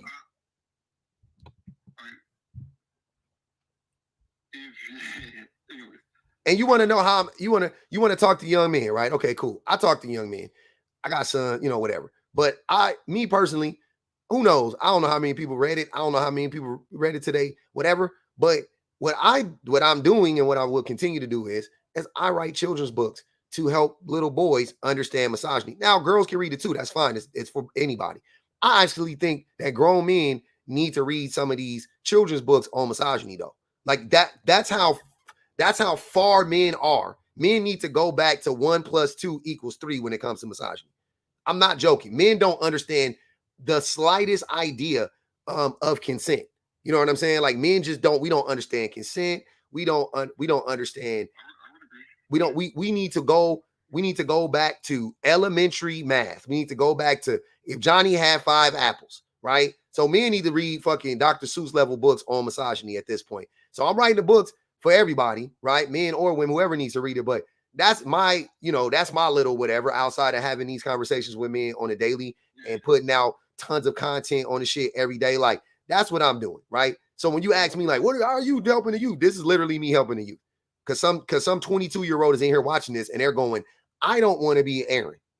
Definitely there's a man in here because that is also how it works. I promise you, it works like gangbusters. A lot of men will come into these situations thinking like a man like you. They watch me talk to a man like you and they walk away going, I don't want to think like that man anymore. Because clearly what he was saying doesn't make sense. Like clearly in this conversation, you can see that one of us is not making sense. Like no joke, no shade, no tea. Clearly you can see one person backpedaling, stumbling, bumbling, not making points. I would say that backpedaling is not a sign of weakness, it's a sign of understanding and learning. No, it's not. Right? Yes, it is. No, it's not. Accepting. No, sir. Accepting is not. Backpedaling is when you evade. No, sir. Hold on. I gotta correct you. Backpedaling has negative connotations because you still evade. You're backpedaling to evade the truth. Yeah. And I'm not saying that. I'm saying that being willing to step down from a perspective or point that you believe or previously held, that is a sign of understanding and growing, right? Like I said to you, you have actually taught me something by citing this study, right? I didn't believe it because, like I said, I'm autistic. I've been autistic my whole life. I don't do like the petty line to get things. I've never done that. I can't. So why wouldn't wait? That doesn't make sense. You're blaming. That's not your gender. That if you're gonna say you're and I don't think you're honest your whole life because you're not being honest in here. But if you're gonna hide behind your autism, right? If you're gonna use that as like, oh, like I'm autistic and that's why, which once again, I can't. You're weaponizing it at this point. But if you're gonna say that, then why? Hold on, Aaron. Listen. Then it would be the autism. But Aaron, I got you. It would be the autism. It would be the autism. That would be the thing, not the gender. So you're either way, you're lying. Either way, you would know that. Like, what are you talking about? Well, you're saying because you're saying because I don't lie, right? That's what you're saying. And you said that the reason why you don't lie is because you are autistic. So why wouldn't that be the reason? I would say this. I'm not saying I've never lied. I'm saying I don't lie for like the petty, like for whatever reason. I know I got you. For whatever reason, I got you. Yeah. I don't lie to women to sleep with women. That's never been my story. I've been with one woman my entire life and we're still together. Nice. Right. And like I never played the game. So when you're talking about the game and you talk about what niggas do, like I've never experienced that personally. So like you're right about something. And it's like, I can't see why somebody would do that. So I am projecting as like, I don't do that. If most men are like me, I'm thinking, why would most men be like you? Are most men autistic? No, No, they're not. Exactly. That's my point. You know most men ain't like you, Aaron. You already know that. So that ain't got nothing. You're trying to get, sir. I'm sorry. Just come on, fam. Come on, Aaron. Come on, brother. This is crazy. You know it ain't got nothing to do with nothing you saying. It's because you are defending the patriarchy. That's it, fam. That's all it is. I want to burn the shit to the ground. You don't. You don't. Not bad enough. Go ahead, Disney. Go ahead, Disney. I would say, if you really wanted to burn it to the ground, you would not be trying. Like, I understand why you think that the best thing to do is to like ease into trying to teach the red pill. It's like, no, they don't understand easing in. They don't understand trying to help them and hold their hands while like the only thing they understand is violence. They understand violence. Let them know, like, hey, no, this is actually how it is. I would defer to your opinion on that. I will, because I'm obviously not in that space, and I don't know them, right? And I don't interact with them except for like I said, the two niggas that I know, and they're my family, right? Those are the only two that openly talk about this stuff. So speak up quick and be frank, and don't let ignorance propagate, or else you are a part of the problem. You're part of the problem if you just let it. If you hear it, like, shut it down. Like, hey, that's a crazy thing to say. Mm-hmm. Like, well, don't you think this? No. Like, hey, no, that's wrong. Like, just correct the bad behavior. Don't let it propagate, or else, you know, you're. Hey, I don't know. My go-to is this. When I'm combating misogynistic men, especially in real life, I don't even say what they're saying is bad or good or wrong or right or whatever. I just start asking them questions. That's the best thing I promise you. Ask them questions. That's all you got to do. You ask them questions and you will quickly see, and they will quickly see, oh shit. Okay. I'm saying if they ever want to, whatever, then you just start asking them questions. Just ask them questions. Well, why do you think that? Where'd you get that from? How long have you thought like that? How many women have done that to you? Yeah. So yeah, I just ask a bunch of questions. Let me read these super chats real quick. Hold on, Aaron. Okay. And like, I really, from the bottom of my heart, I do appreciate what you're doing. Man. I do. And like, I do appreciate you talking to me and like showing me this. Because you don't see the blind spots that we have. Mm-hmm. And I was, and this is what Disney said. It's like, when I came across these people, I would try to like reason with them. Like, hey, like, why do you what's causing this? Like, I try to get down to the bottom of like why. It was like I knew these niggas growing up. We had the same experiences, but at one end they came out of it hating women, mm-hmm. and on the other end, I'm like, no, women are people, are human, mm-hmm. and I'm like, what's the difference in us? I think the difference is, like I said, I'm misogynistic too, right? I still, I'm unpacking my misogyny, I would say. I've said this before. It's not active. I don't believe it's not very active for the most. You know what I'm saying? It's not an active thing, right? I'm very aware of it. I'm very conscious of it. I try to clock as much as possible. I don't think though that you are. I don't know how active you are in actually unpacking your misogyny, right? I think you think you've won. I think you think like, I'm done. I'm a good guy. I've won the race. And I'm here to tell you, you're not. You got to keep going.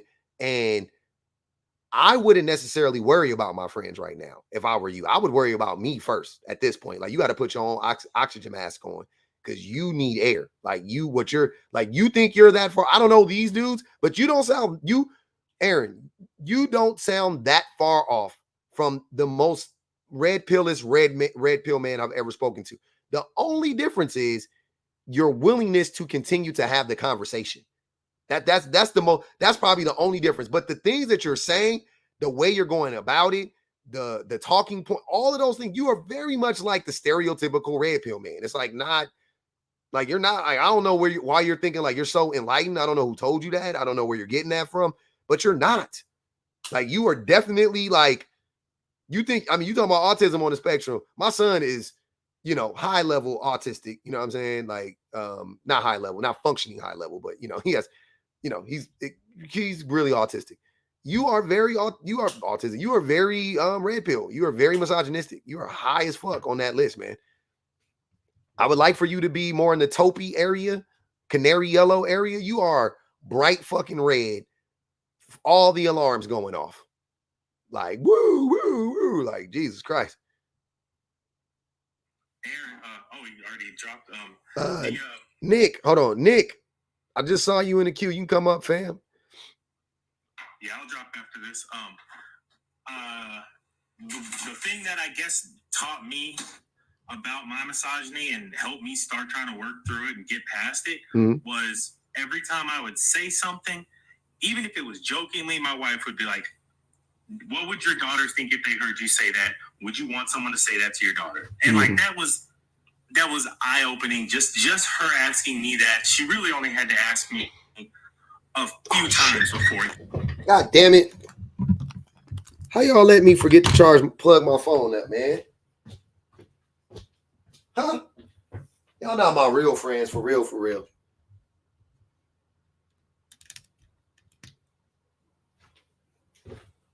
Y'all like me for real, for real. Y'all let me forget. Y'all done let me forget to plug my phone up on the charger. God damn it.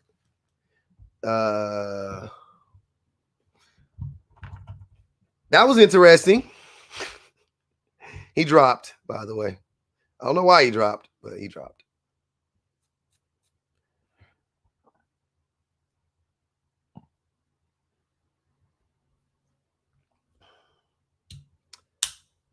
K-Man and Tiago. I already invited Tiago. She came up and crashed out before she even said anything. Here, you come up, Tiago. I'll send a link for you one more time. You want to come up, K-Man? I'm not even clocking what's going on over here.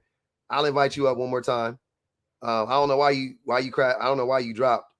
And K-Man, you can come up.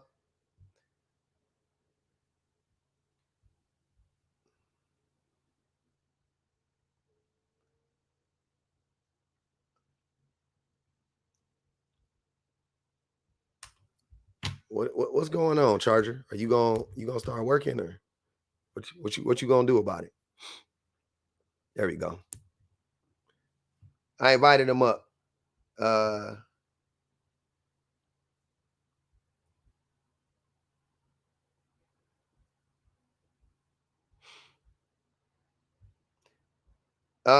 Hey, if my mods are in here, you guys can mute Tiago and K-Man. They don't want to come up.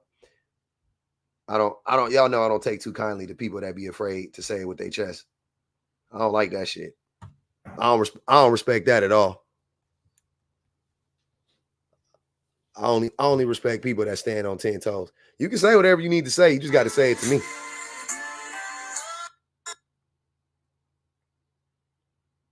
I ain't read nothing y'all didn't say it this whole time. My fault. My phone died. It was meant to be on the charger. I didn't put it on the charger. And now it's on the charger. I kept them entertained for you. Thanks, man. I appreciate that. I know you did a great job. Hey, I appreciate you letting me on, man. I appreciate you letting me have a conversation. I know you really want to get the people on here who disagree. I agree with you, and I really just wanted to speak up against Aaron. That's why I wanted to speak. But I appreciate you putting up the really frank talking points and the topics that you use. You never sugarcoat it, and that's where that's how we got to start. We really do got to start. So facts. I appreciate it. Appreciate you, Disney Dad, man. Thanks for coming up, brother. Yeah, man. We gonna meet this shit head on. Let me read these super chats. Nigel said, if I simply say I agree with you, it obviously voids the fact that I'm still trying to argue otherwise. Exactly. Shout out to Lee Daniels. Thanks for that quote to Nigel. Cosmic Universe. Why do I love the name? If anyone is dealing with any ailments in body, have any chronic health issues, just need a great tea, come see me at Napoli Naturals and Apothecary. I don't know what the hell that is. In Lamert Park. Oh, you in the city? Okay. You local too. We will help you on your journey. That's what's up, man. Y'all go see Cosmic Universe out there in Lamert Park doing their thing. You just said you know two people. Hell, that's what Nigel said. That boy done ran. We back to it. We back to it. We back to it. Apothecary. Yeah, there we go. So sometimes you got to sound it out phonetically. What up, Cha Cha? Hi, I just honestly, Ron was hilarious. The man that told no lies. I just couldn't believe that he actually said that he's not capable of telling lies, and every word that he said was a lie. And I'm convinced he's now a way to tell a street there's a wolf in the street, because that was diabolical. The fact that he denied everything, lied about everything, backtracked on everything, and then said he wanted to help others. I was thinking, does he actually hear himself?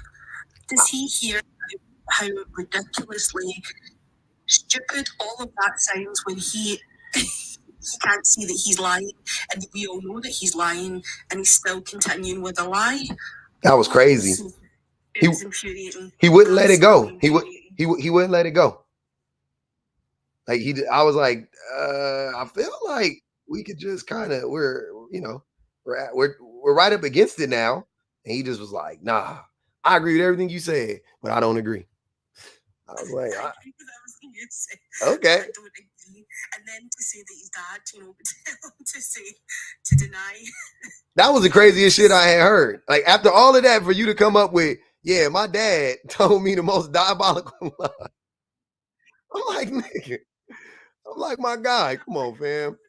I was wondering, was that just your dad, or did your mum do that too? Because then maybe there's a problem. maybe you're telling people lies and not being the best of sons, because that's where you get your lies from. You're learning from the master. He's taught you all of the things that you're saying right now, and we can all see it. He needed to do so much better, and I can see that he was trying to fit in somehow, but still not fitting in. And he couldn't see that his ego was the one that was being hurt. We all seen the ego being hurt in real time. We all seen him defending and becoming fragile, that men's egos were being hurt by the prompt. He was being hurt by it, but he couldn't admit that. He couldn't even admit that to himself. And that's the kind of a crazy thing, that is one thing, like I'd put in the comments, I lie to myself daily. I lie that I'm rich. I lie that the scales are wrong. I lie that looks all right. That's not. That's wicked. That's my own delusions. That's how I get through the day. But this man was telling himself these absolute diabolical lies, trying to convince everybody else that that's not what he was doing, when it was so obvious that he was the problem. It was him the whole time. It was just crazy. And I loved how you and Disney Dad were pointing that out and trying to get him to. He walked into the point a million times and then pivoted right round the corner and went all round the houses to go back to his denial. That was sad. Bizarre. That's sad. I hate. I mean, it's just proof that it doesn't matter. Like, would he not do that if the prompt was different? Would you not? You know what I mean? Like, he would do the same thing if the prompt was the same. He would do the same thing.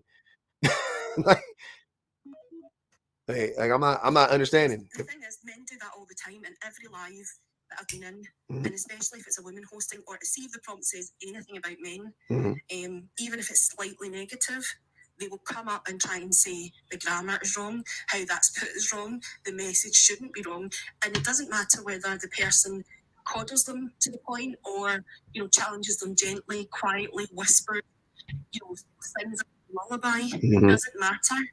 The message is that they get offended straight away because it's some kind of a slight towards men. Yeah. They can't take themselves out of it. They can't see that it's we're talking in generalities, but because they identify with that in some way, they miss the point entirely, and then they prove the point. It was weird when I asked him to tell us lies that women typically tell to men.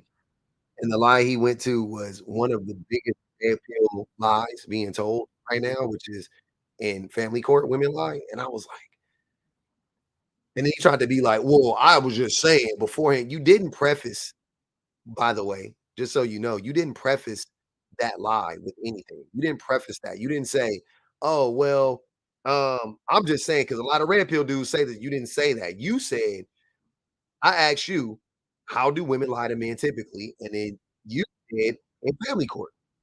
Then later on, he tried to be like, oh, well, he tried to make it seem like I'm not saying that. I was talking about, I was saying it in the, I don't want to get these niggas any fodder, but what do you mean? You're not giving them fodder. You're stealing their fodder. That's their shit. You're not giving that to them. That's their shit. You're literally you're lying on women right now, talking about women lie when they wear makeup. How is wearing makeup a lie? How is wearing makeup a lie? If my wife puts on makeup, how is she lying to me? I don't know what she looks like when her face is bare. Is she lying to the world? I know she has on makeup. Where's the lie?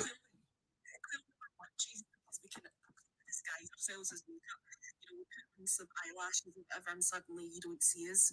There's a supermodel in front of you. We suddenly grow 6 foot and become like these slender beings, but we're unrecognizable with lashes on. So, I mean, what kind of that diabolical bullshit? You put if a woman put on eyelashes, if his wife put on eyelashes, he's gonna be like, "Where's my wife?" And she's like, "Right here, silly." And she texts him. He's like, "Oh shit, I didn't recognize you." Like, is that what's going? I'm right here, babe. It's me. Like, what? Shit is wicked. Tonight will say Lee Daniels didn't say that Aaron looks like him when he used to have a hairpiece. You said Aaron looked like Lee Daniels when he used to have a hairpiece? That's crazy. Go ahead, Allie.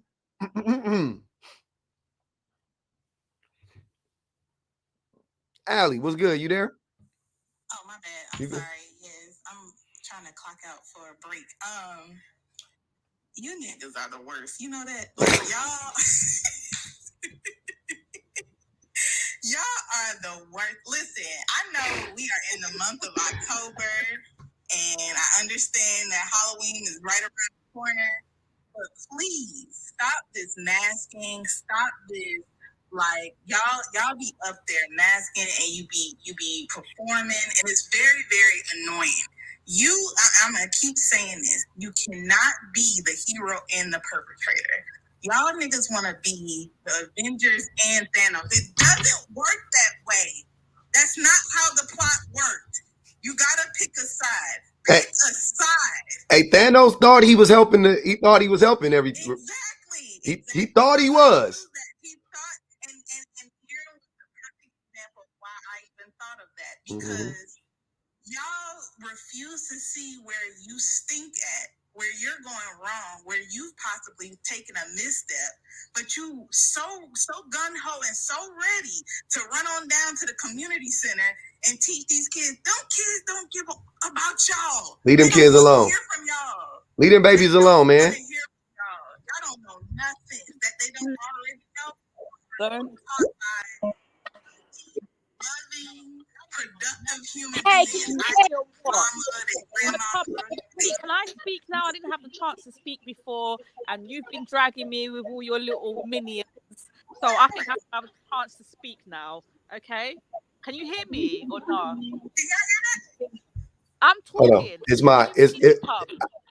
Go ahead. I hear you. Go ahead, Tiago. Okay, I'm glad you can hear me. So, look, you and your friends started dragging me before I even got to speak, yeah, which is super fucking annoying, right? And 5 minutes ago, you just said, "Oh yeah, I am a misogynist." Shut up, bitch! Shut up! I haven't finished speaking. Stop over speaking me, yeah. So anyway, you shut your mouth. Shut up. Who are you talking to? Listen, Pub, are you listening? Yeah, hold on, wait, Tiago. I gotta tell you something. You can't talk like that on my live, please. I can't. You're coming through my thing. I don't. You please don't talk like that. All right, I won't swear, but listen. You knew I was gonna come up here high rated. That's why you wanted me up here. So don't start being all like, "Oh, you're not allowed to be high rated." You knew you was gonna get me high rated because I was being nice at first. No, you weren't. Yes, I was.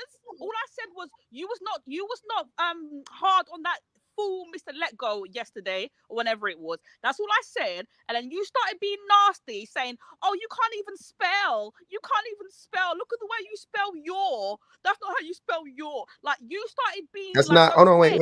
Tiago. You're gaslighting me. That's not what happened. You skipped like No, 9 steps in between there. I didn't just go from that. I was reading what you were saying, and you were becoming more and more problematic. gaslight. I'm not ask the people. They're here right now. If I'm lying, correct me. I'll scroll all the way up to your comments. Let's do that, because I can tell you without a doubt, you weren't being pleasant, man. You were being disrespectful. A typical male. Yes, I was, sir. No, I wasn't, sir. First I said was, look, you was too soft on Mr. Let Go yesterday. And you was like, oh, how was I hold on, Allie. this and that. And I'm like, yeah, you are. And it's not the first time. Because by the way, I listen to all of your lives, yeah? I'm a fan. I'm not an op. I actually agree with most of the things you say, but there's a couple of times I've seen you speaking to men and I'm like, why is he not going hard on this man? Some of these men say the most dangerous, disgusting things about women, and then you just sometimes just laugh it off like or whatever, and I'm like, no, speak. You're supposed to be there to speak up on our behalf. Speak, because we can't speak up for ourselves because we're not there. So you're there to speak to these misogynists on our behalf. Stand up for us. Don't be all soft and nice and laughy with fools. That's the way I see it, and that's all I was trying to say. And then you and your two little idiot minions in the chat, Agnar and that other dickhead, what's the other dickhead called? Miss Teresa, starts dragging me for fucking sticking up for women. Listen, they turn against me as a woman just so they can stick up for you as a man. They got internal misogyny themselves. We need to protect this man. We need to protect him from this woman. We have to protect him. You all misogynist your damn selves. And you said it yourself 5 minutes ago. You just said, oh, I am a misogynist too. I am. You are. And you showed it yesterday when you I don't think that when Mr. Let Go. Yeah. I don't think the example that you gave. I got you. Hold on, Tiago. Hold on. Tiago, Tiago. Hold on. You cursing too much. Remember you. Hold on, wait. So let's take it back a little bit. First of all, if you don't understand, I don't even know what you're talking about. You just saying stuff as far as I'm concerned. I don't know what you're talking about specifically. You'd have to say in this. Hold on, Tiago. Hold on. When I let you, I just let you berate me for like 3 minutes. I'm going to respond though. I think it's fair for me to respond. So first of all, it's not internalized misogyny if somebody disagrees with you. We're not on sides. It's not women versus men. That's weird. That's not what it is. Right? If you think that, then fine. Then we disagree then. I fundamentally disagree. It's not women versus men. It is a system of oppression that men endorse, support, and protect. That's what it is. Like racism, right? It's not black people versus white people. It's black people versus racism, or racism versus everybody else. That's what it is. So you got to dismantle racism. Hold on, Tiago. Stop, please. Secondly, I don't know. Don't be disrespectful. Don't be disrespectful, please. Don't be disrespectful. I'm not disrespecting you. I'll let you talk. Now it's my turn. Secondly, the instances that you're talking about, like Mr. Let Go. Mr. Let Go, A, is drunk. Was drunk. B, I wanted to have a more productive conversation than just berating him and calling him out of his name. I didn't really feel like doing that. I don't have to do that on behalf of anybody, men or women. I don't care how you feel. That doesn't make me misogynistic. I had better things to do than to yell at him, to yell at a drunkard on a live. If you think that that's me standing up for women, then you think then your idea of standing up for women is performative, and mine isn't. That I don't think that that's standing up for women by berating a drunkard on a live. That's not standing up for women. When there were women there standing up for themselves, by the way, right? And lastly, I would need to know what instances you were talking about specifically so that I can address it. When do I just laugh at a man saying the most dangerous shit about women? When do I laugh it off? What are you talking about? Be specific. You know how I work. You watch all my lives, you said. Be specific. When? You didn't take it. Does it happen a lot? Am I often laughing off dangerous rhetoric for men? Or what happens is that I think there is a disconnect because I don't I know how these dudes think. It's hard to just, you can't go like, you can't do that to them. You scare them, they scurry. I don't have no control. People can drop when they want to, right? So there's a certain way you have to handle them. And I do it enough to where I got a good idea about how to talk to them. So I handle it that way. But I don't ever let shit slide. I clock everything that I clock. Everything that I know, I fucking address it. If I don't see it, I didn't see it. But I clock every fucking thing. That's what I do. So I don't know what you're so upset about. You said that was my shtick, disrespectful. It's not my shtick to defend women or whatever it is. I'm not against, of course I will defend women, but that's not my shtick. And you talked about making money. Anytime you talk about how somebody makes their money, also weird, very problematic. What the fuck are you talking about? Everything you were saying was wrong and disrespectful, and you are still wrong and disrespectful, and you're mad at women for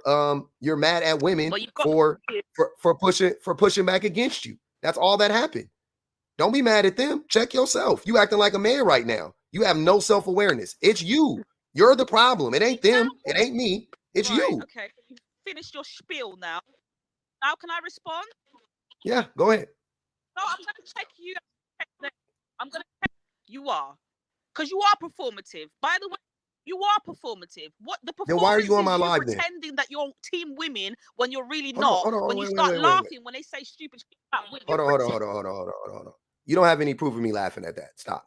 But if I'm performative, then why are you here? Why do you watch all my lives? Think about that. That doesn't make any sense. Now you're just being combative. Now you're just mad because I was like, you're offended by the things I was saying. Don't do that. That now you look dumb. That's what I'm saying. Like now you look worse. Like you're just digging a deeper hole. It's not a battle of like, I gotta one up public. Like it's not, you're not gonna win that fight. Like you look bad. I'm telling you look bad right now. Don't make it worse by lying. It's weird. You're being more problematic for no reason. If you don't like my lives, you can leave. Here, I'll make it easy for you. Here. We'll make it easy. We'll make it easy for Tiago. We'll ban her from the studio and we'll ban her from the lives. You don't got to worry about it. Right? I got to go pick up my son soon. I don't have time to keep talking to her. She's clearly unhinged. I don't like being interrupted. I was on a roll over here. And for what? I don't know. I wanted to hear what she had to say. She was mad about something. She was mad about the fact that I wasn't yelling at Mr. Let Go or whatever the case may be. I didn't want to. Meant to be taken seriously. Anybody who's ever, even outside of Lynn's live with him, if you've ever watched him on tonight's conversations, you know that he's a grifter. You know that he's just trying to get a rise out of women. He's the performative one. Yeah. And so, like, if it was going to be a real conversation yesterday, he would have done his talking points. He would have actually had a conversation. Instead, he decided to try to like flirt with Lynn to make her uncomfortable to avoid the actual conversation, which was talking about the previous live that they had, which she embarrassed him on because he didn't have any clue of what she was talking about. It was all a game. And so, like, what's the point in exerting all this energy to someone who's not going to take us? Like, that's a waste of time. It's a waste of energy. Nobody's going to do that. And if she's talking about when we have people on the live, like on the panel, and like we laugh at them, like when we catch them in the live, or if they're saying something like, you know, like Skeet or Mellow or she want me to be like, you was a stupid motherfucker. You just like, I'm not about to do all that shit. Like, we're not doing that to them. We don't take that's crazy. However, it is good to always keep them on the panel because it gives both men and women the mirror to put to these people to show them this is who you are. Look at the prompt. You match it, baby. This is you. You are them. And so, like, I don't know what she's expecting or what she's looking for, but, like, this ain't that and that ain't this. And I need y'all to calm down when y'all be on these mics because I know that where y'all put the USB port it'd be wet as fuck right there. So just, you know. She wanted me to berate men like she was trying to berate me. And I don't, and I'm like, I've done it. That's the funniest thing. Of course, I done got into it with niggas before and done clowned them and all of that stuff. But I don't crash out. That's not my brand. My brand isn't to crash out. That's not who I am. You know what I'm saying? So when I'm on the live and I'm talking to men, and I don't care how irate the men get, I try to remain as calm as possible, because it doesn't, you don't want to look like an idiot like them. And also, what is the point in that? You know what I'm saying? Like, when I get to the point, you guys know, like, I'll get to the point, like, I'll try to talk to a person. They don't want to have the conversation. I'll circle back, talk to the person. They don't want to have the by like that third or fourth try, you still being disrespectful. You're still, being condescending to me. I'll start to be condescending back. I'll start to push back. You know what I'm saying? Like, okay, this motherfucker don't want to, okay, cool. He think he just clown. Cool. Let's clown then. Right. I'll match your energy. I match their energy sometimes. I'm not about to sit here, like, because you saying some stupid shit. I'm not about to just flip the table over and be like, Mr. Let It Go, use a dirty, like. And that's if they make it past us crowdfunding to drop that. That's what I'm saying. Like, here watching them, like, in real time, like we at like the movie theater. We're waiting for you to say the unspoken thing out loud to the point where you piss us off so much that you are not moldable. You are not willing to be taught. That it's time for you. It's not a conversation anymore. Right. Easy peasy. I don't want to sit here, and I had to kick her, though, to be honest with you. I just kicked her for the whole thing, but she was talking too crazy. She was cursing too much, and I already told y'all that's why I like having people from YouTube over here, because that's coming through my mic on TikTok, and she obviously had no filter, and she was mad about something. So I don't care. I thought the voices were coming out loud. That second personality inside of her was like, you shut up. I was on the live last night and was watching. Lynn was unbothered. You did challenge Let It Go. And we were in the comments ready and waiting for any creepy things that he was saying. But Tara came on and Tara took him down like in a matter of like seconds. It was great to watch, and that's entertainment. So there has to be ops sometimes, so that we can look at that and again study that behaviour and then call them out in that bullshit, because it's much more fun to do it that way. Mm-hmm. So I didn't feel that you weren't defending Lynn, but I know that Lynn can do that anyway. Yeah. And there was all these women that were there we are the protectors. Let's face it, we as women generally are the protectors, and we will go for men when we feel that somebody's been attacked. And he had no banter. He didn't have much to say other than Tara was from Baltimore. He was a bit creepy, but he wasn't that sleazebag way, or for what I've seen, he wasn't that sleazebag way where it was so derogatory. Mm-hmm. But you called him out and things. You were saying you want to hunch, and you were calling out his creepiness, and that made him look stupid, and that's the way it should have done. They act like they was acting like these women don't, like they got their own lives, and they be dudes up there, and I didn't listen to them rip dudes apart. Like, what the fuck you want me to do?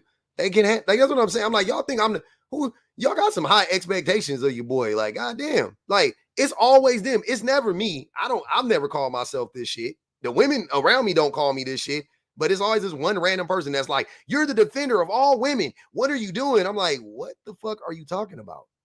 Like, you act like I let this woman get punched in her head or some shit like that. Like, this is online, man. Are you fucking kidding me? This is online. These are educated women. The women that Mr. Let Go we're talking to, they're more educated than he is. Why can't they defend themselves? With words? They're funny. I want to hear them. Like, goddamn, y'all ain't y'all tired? I do this shit all day long. Let somebody else cook this nigga. Let somebody else yell at this nigga. Let the woman put her down. Let Tara put this nigga down. Like, this shit is crazy. I don't understand that shit at all.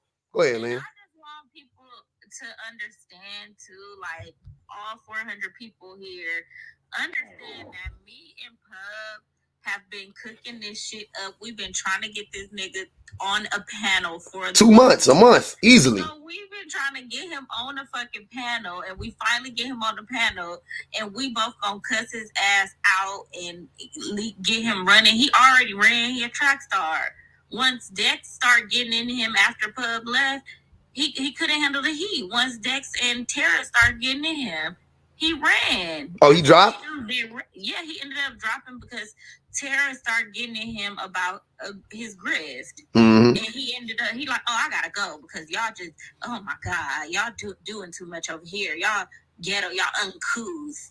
And he ran. He didn't say or do anything that inappropriate to which you couldn't be like, oh, and what he did, you clocked him on it. I'm not understanding what she wanted. And if you weren't the woman on the panel who was like experiencing it, which was me and Tara, and we both handled ourselves very well. Yep. And you stepped in when it was necessary. Dex stepped in when y'all felt y'all needed to step in. We didn't send a smoke signal. It was kind of like a team effort. We all understood the assignment. It just didn't live up to your expectations. But everybody else was entertained, ma'am. So we all had a good time. I'm gonna read y'all what she was putting in my comments, in my personal comments, like the direct to the private chat. She put, "Let me in." Next comment, "Let me in, fool. I'll say it with my chest. Let me on then. Sick of you and your too slow B-word ass stooges. You scared, pub? You've met your match, coward. Don't be a P-word, pub." Who is she talking about? Is it some people over there on the YouTube? Yeah, it was some people on the YouTube getting on her dome. They was on her. Oh, hey family. They was on her dome piece. She was salty about it. But hey, man, it is what it is. They said she got curls on the plane. I don't even be seeing it. That's the first time I've ever seen her comments before. I've never seen her comments. But thanks, Julie. Hey, I appreciate y'all though, man. Don't worry, Teddy. We did it, Joe. My dog jumped up. Hey, I appreciate y'all coming up. One love, one thug. I gotta go. It's baby picking up time, 2:08. That little nigga up out of school. Shout out to the best mods in the business, man. Shout out to everybody in the super chats. It was a weird day. Ended weird. I don't know. I think we had a good time, and then it just ended on some weird shit.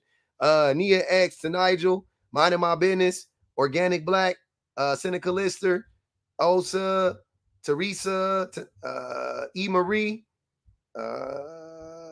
Cosmic Universe, Reese Skylar. I appreciate y'all. I will maybe be back on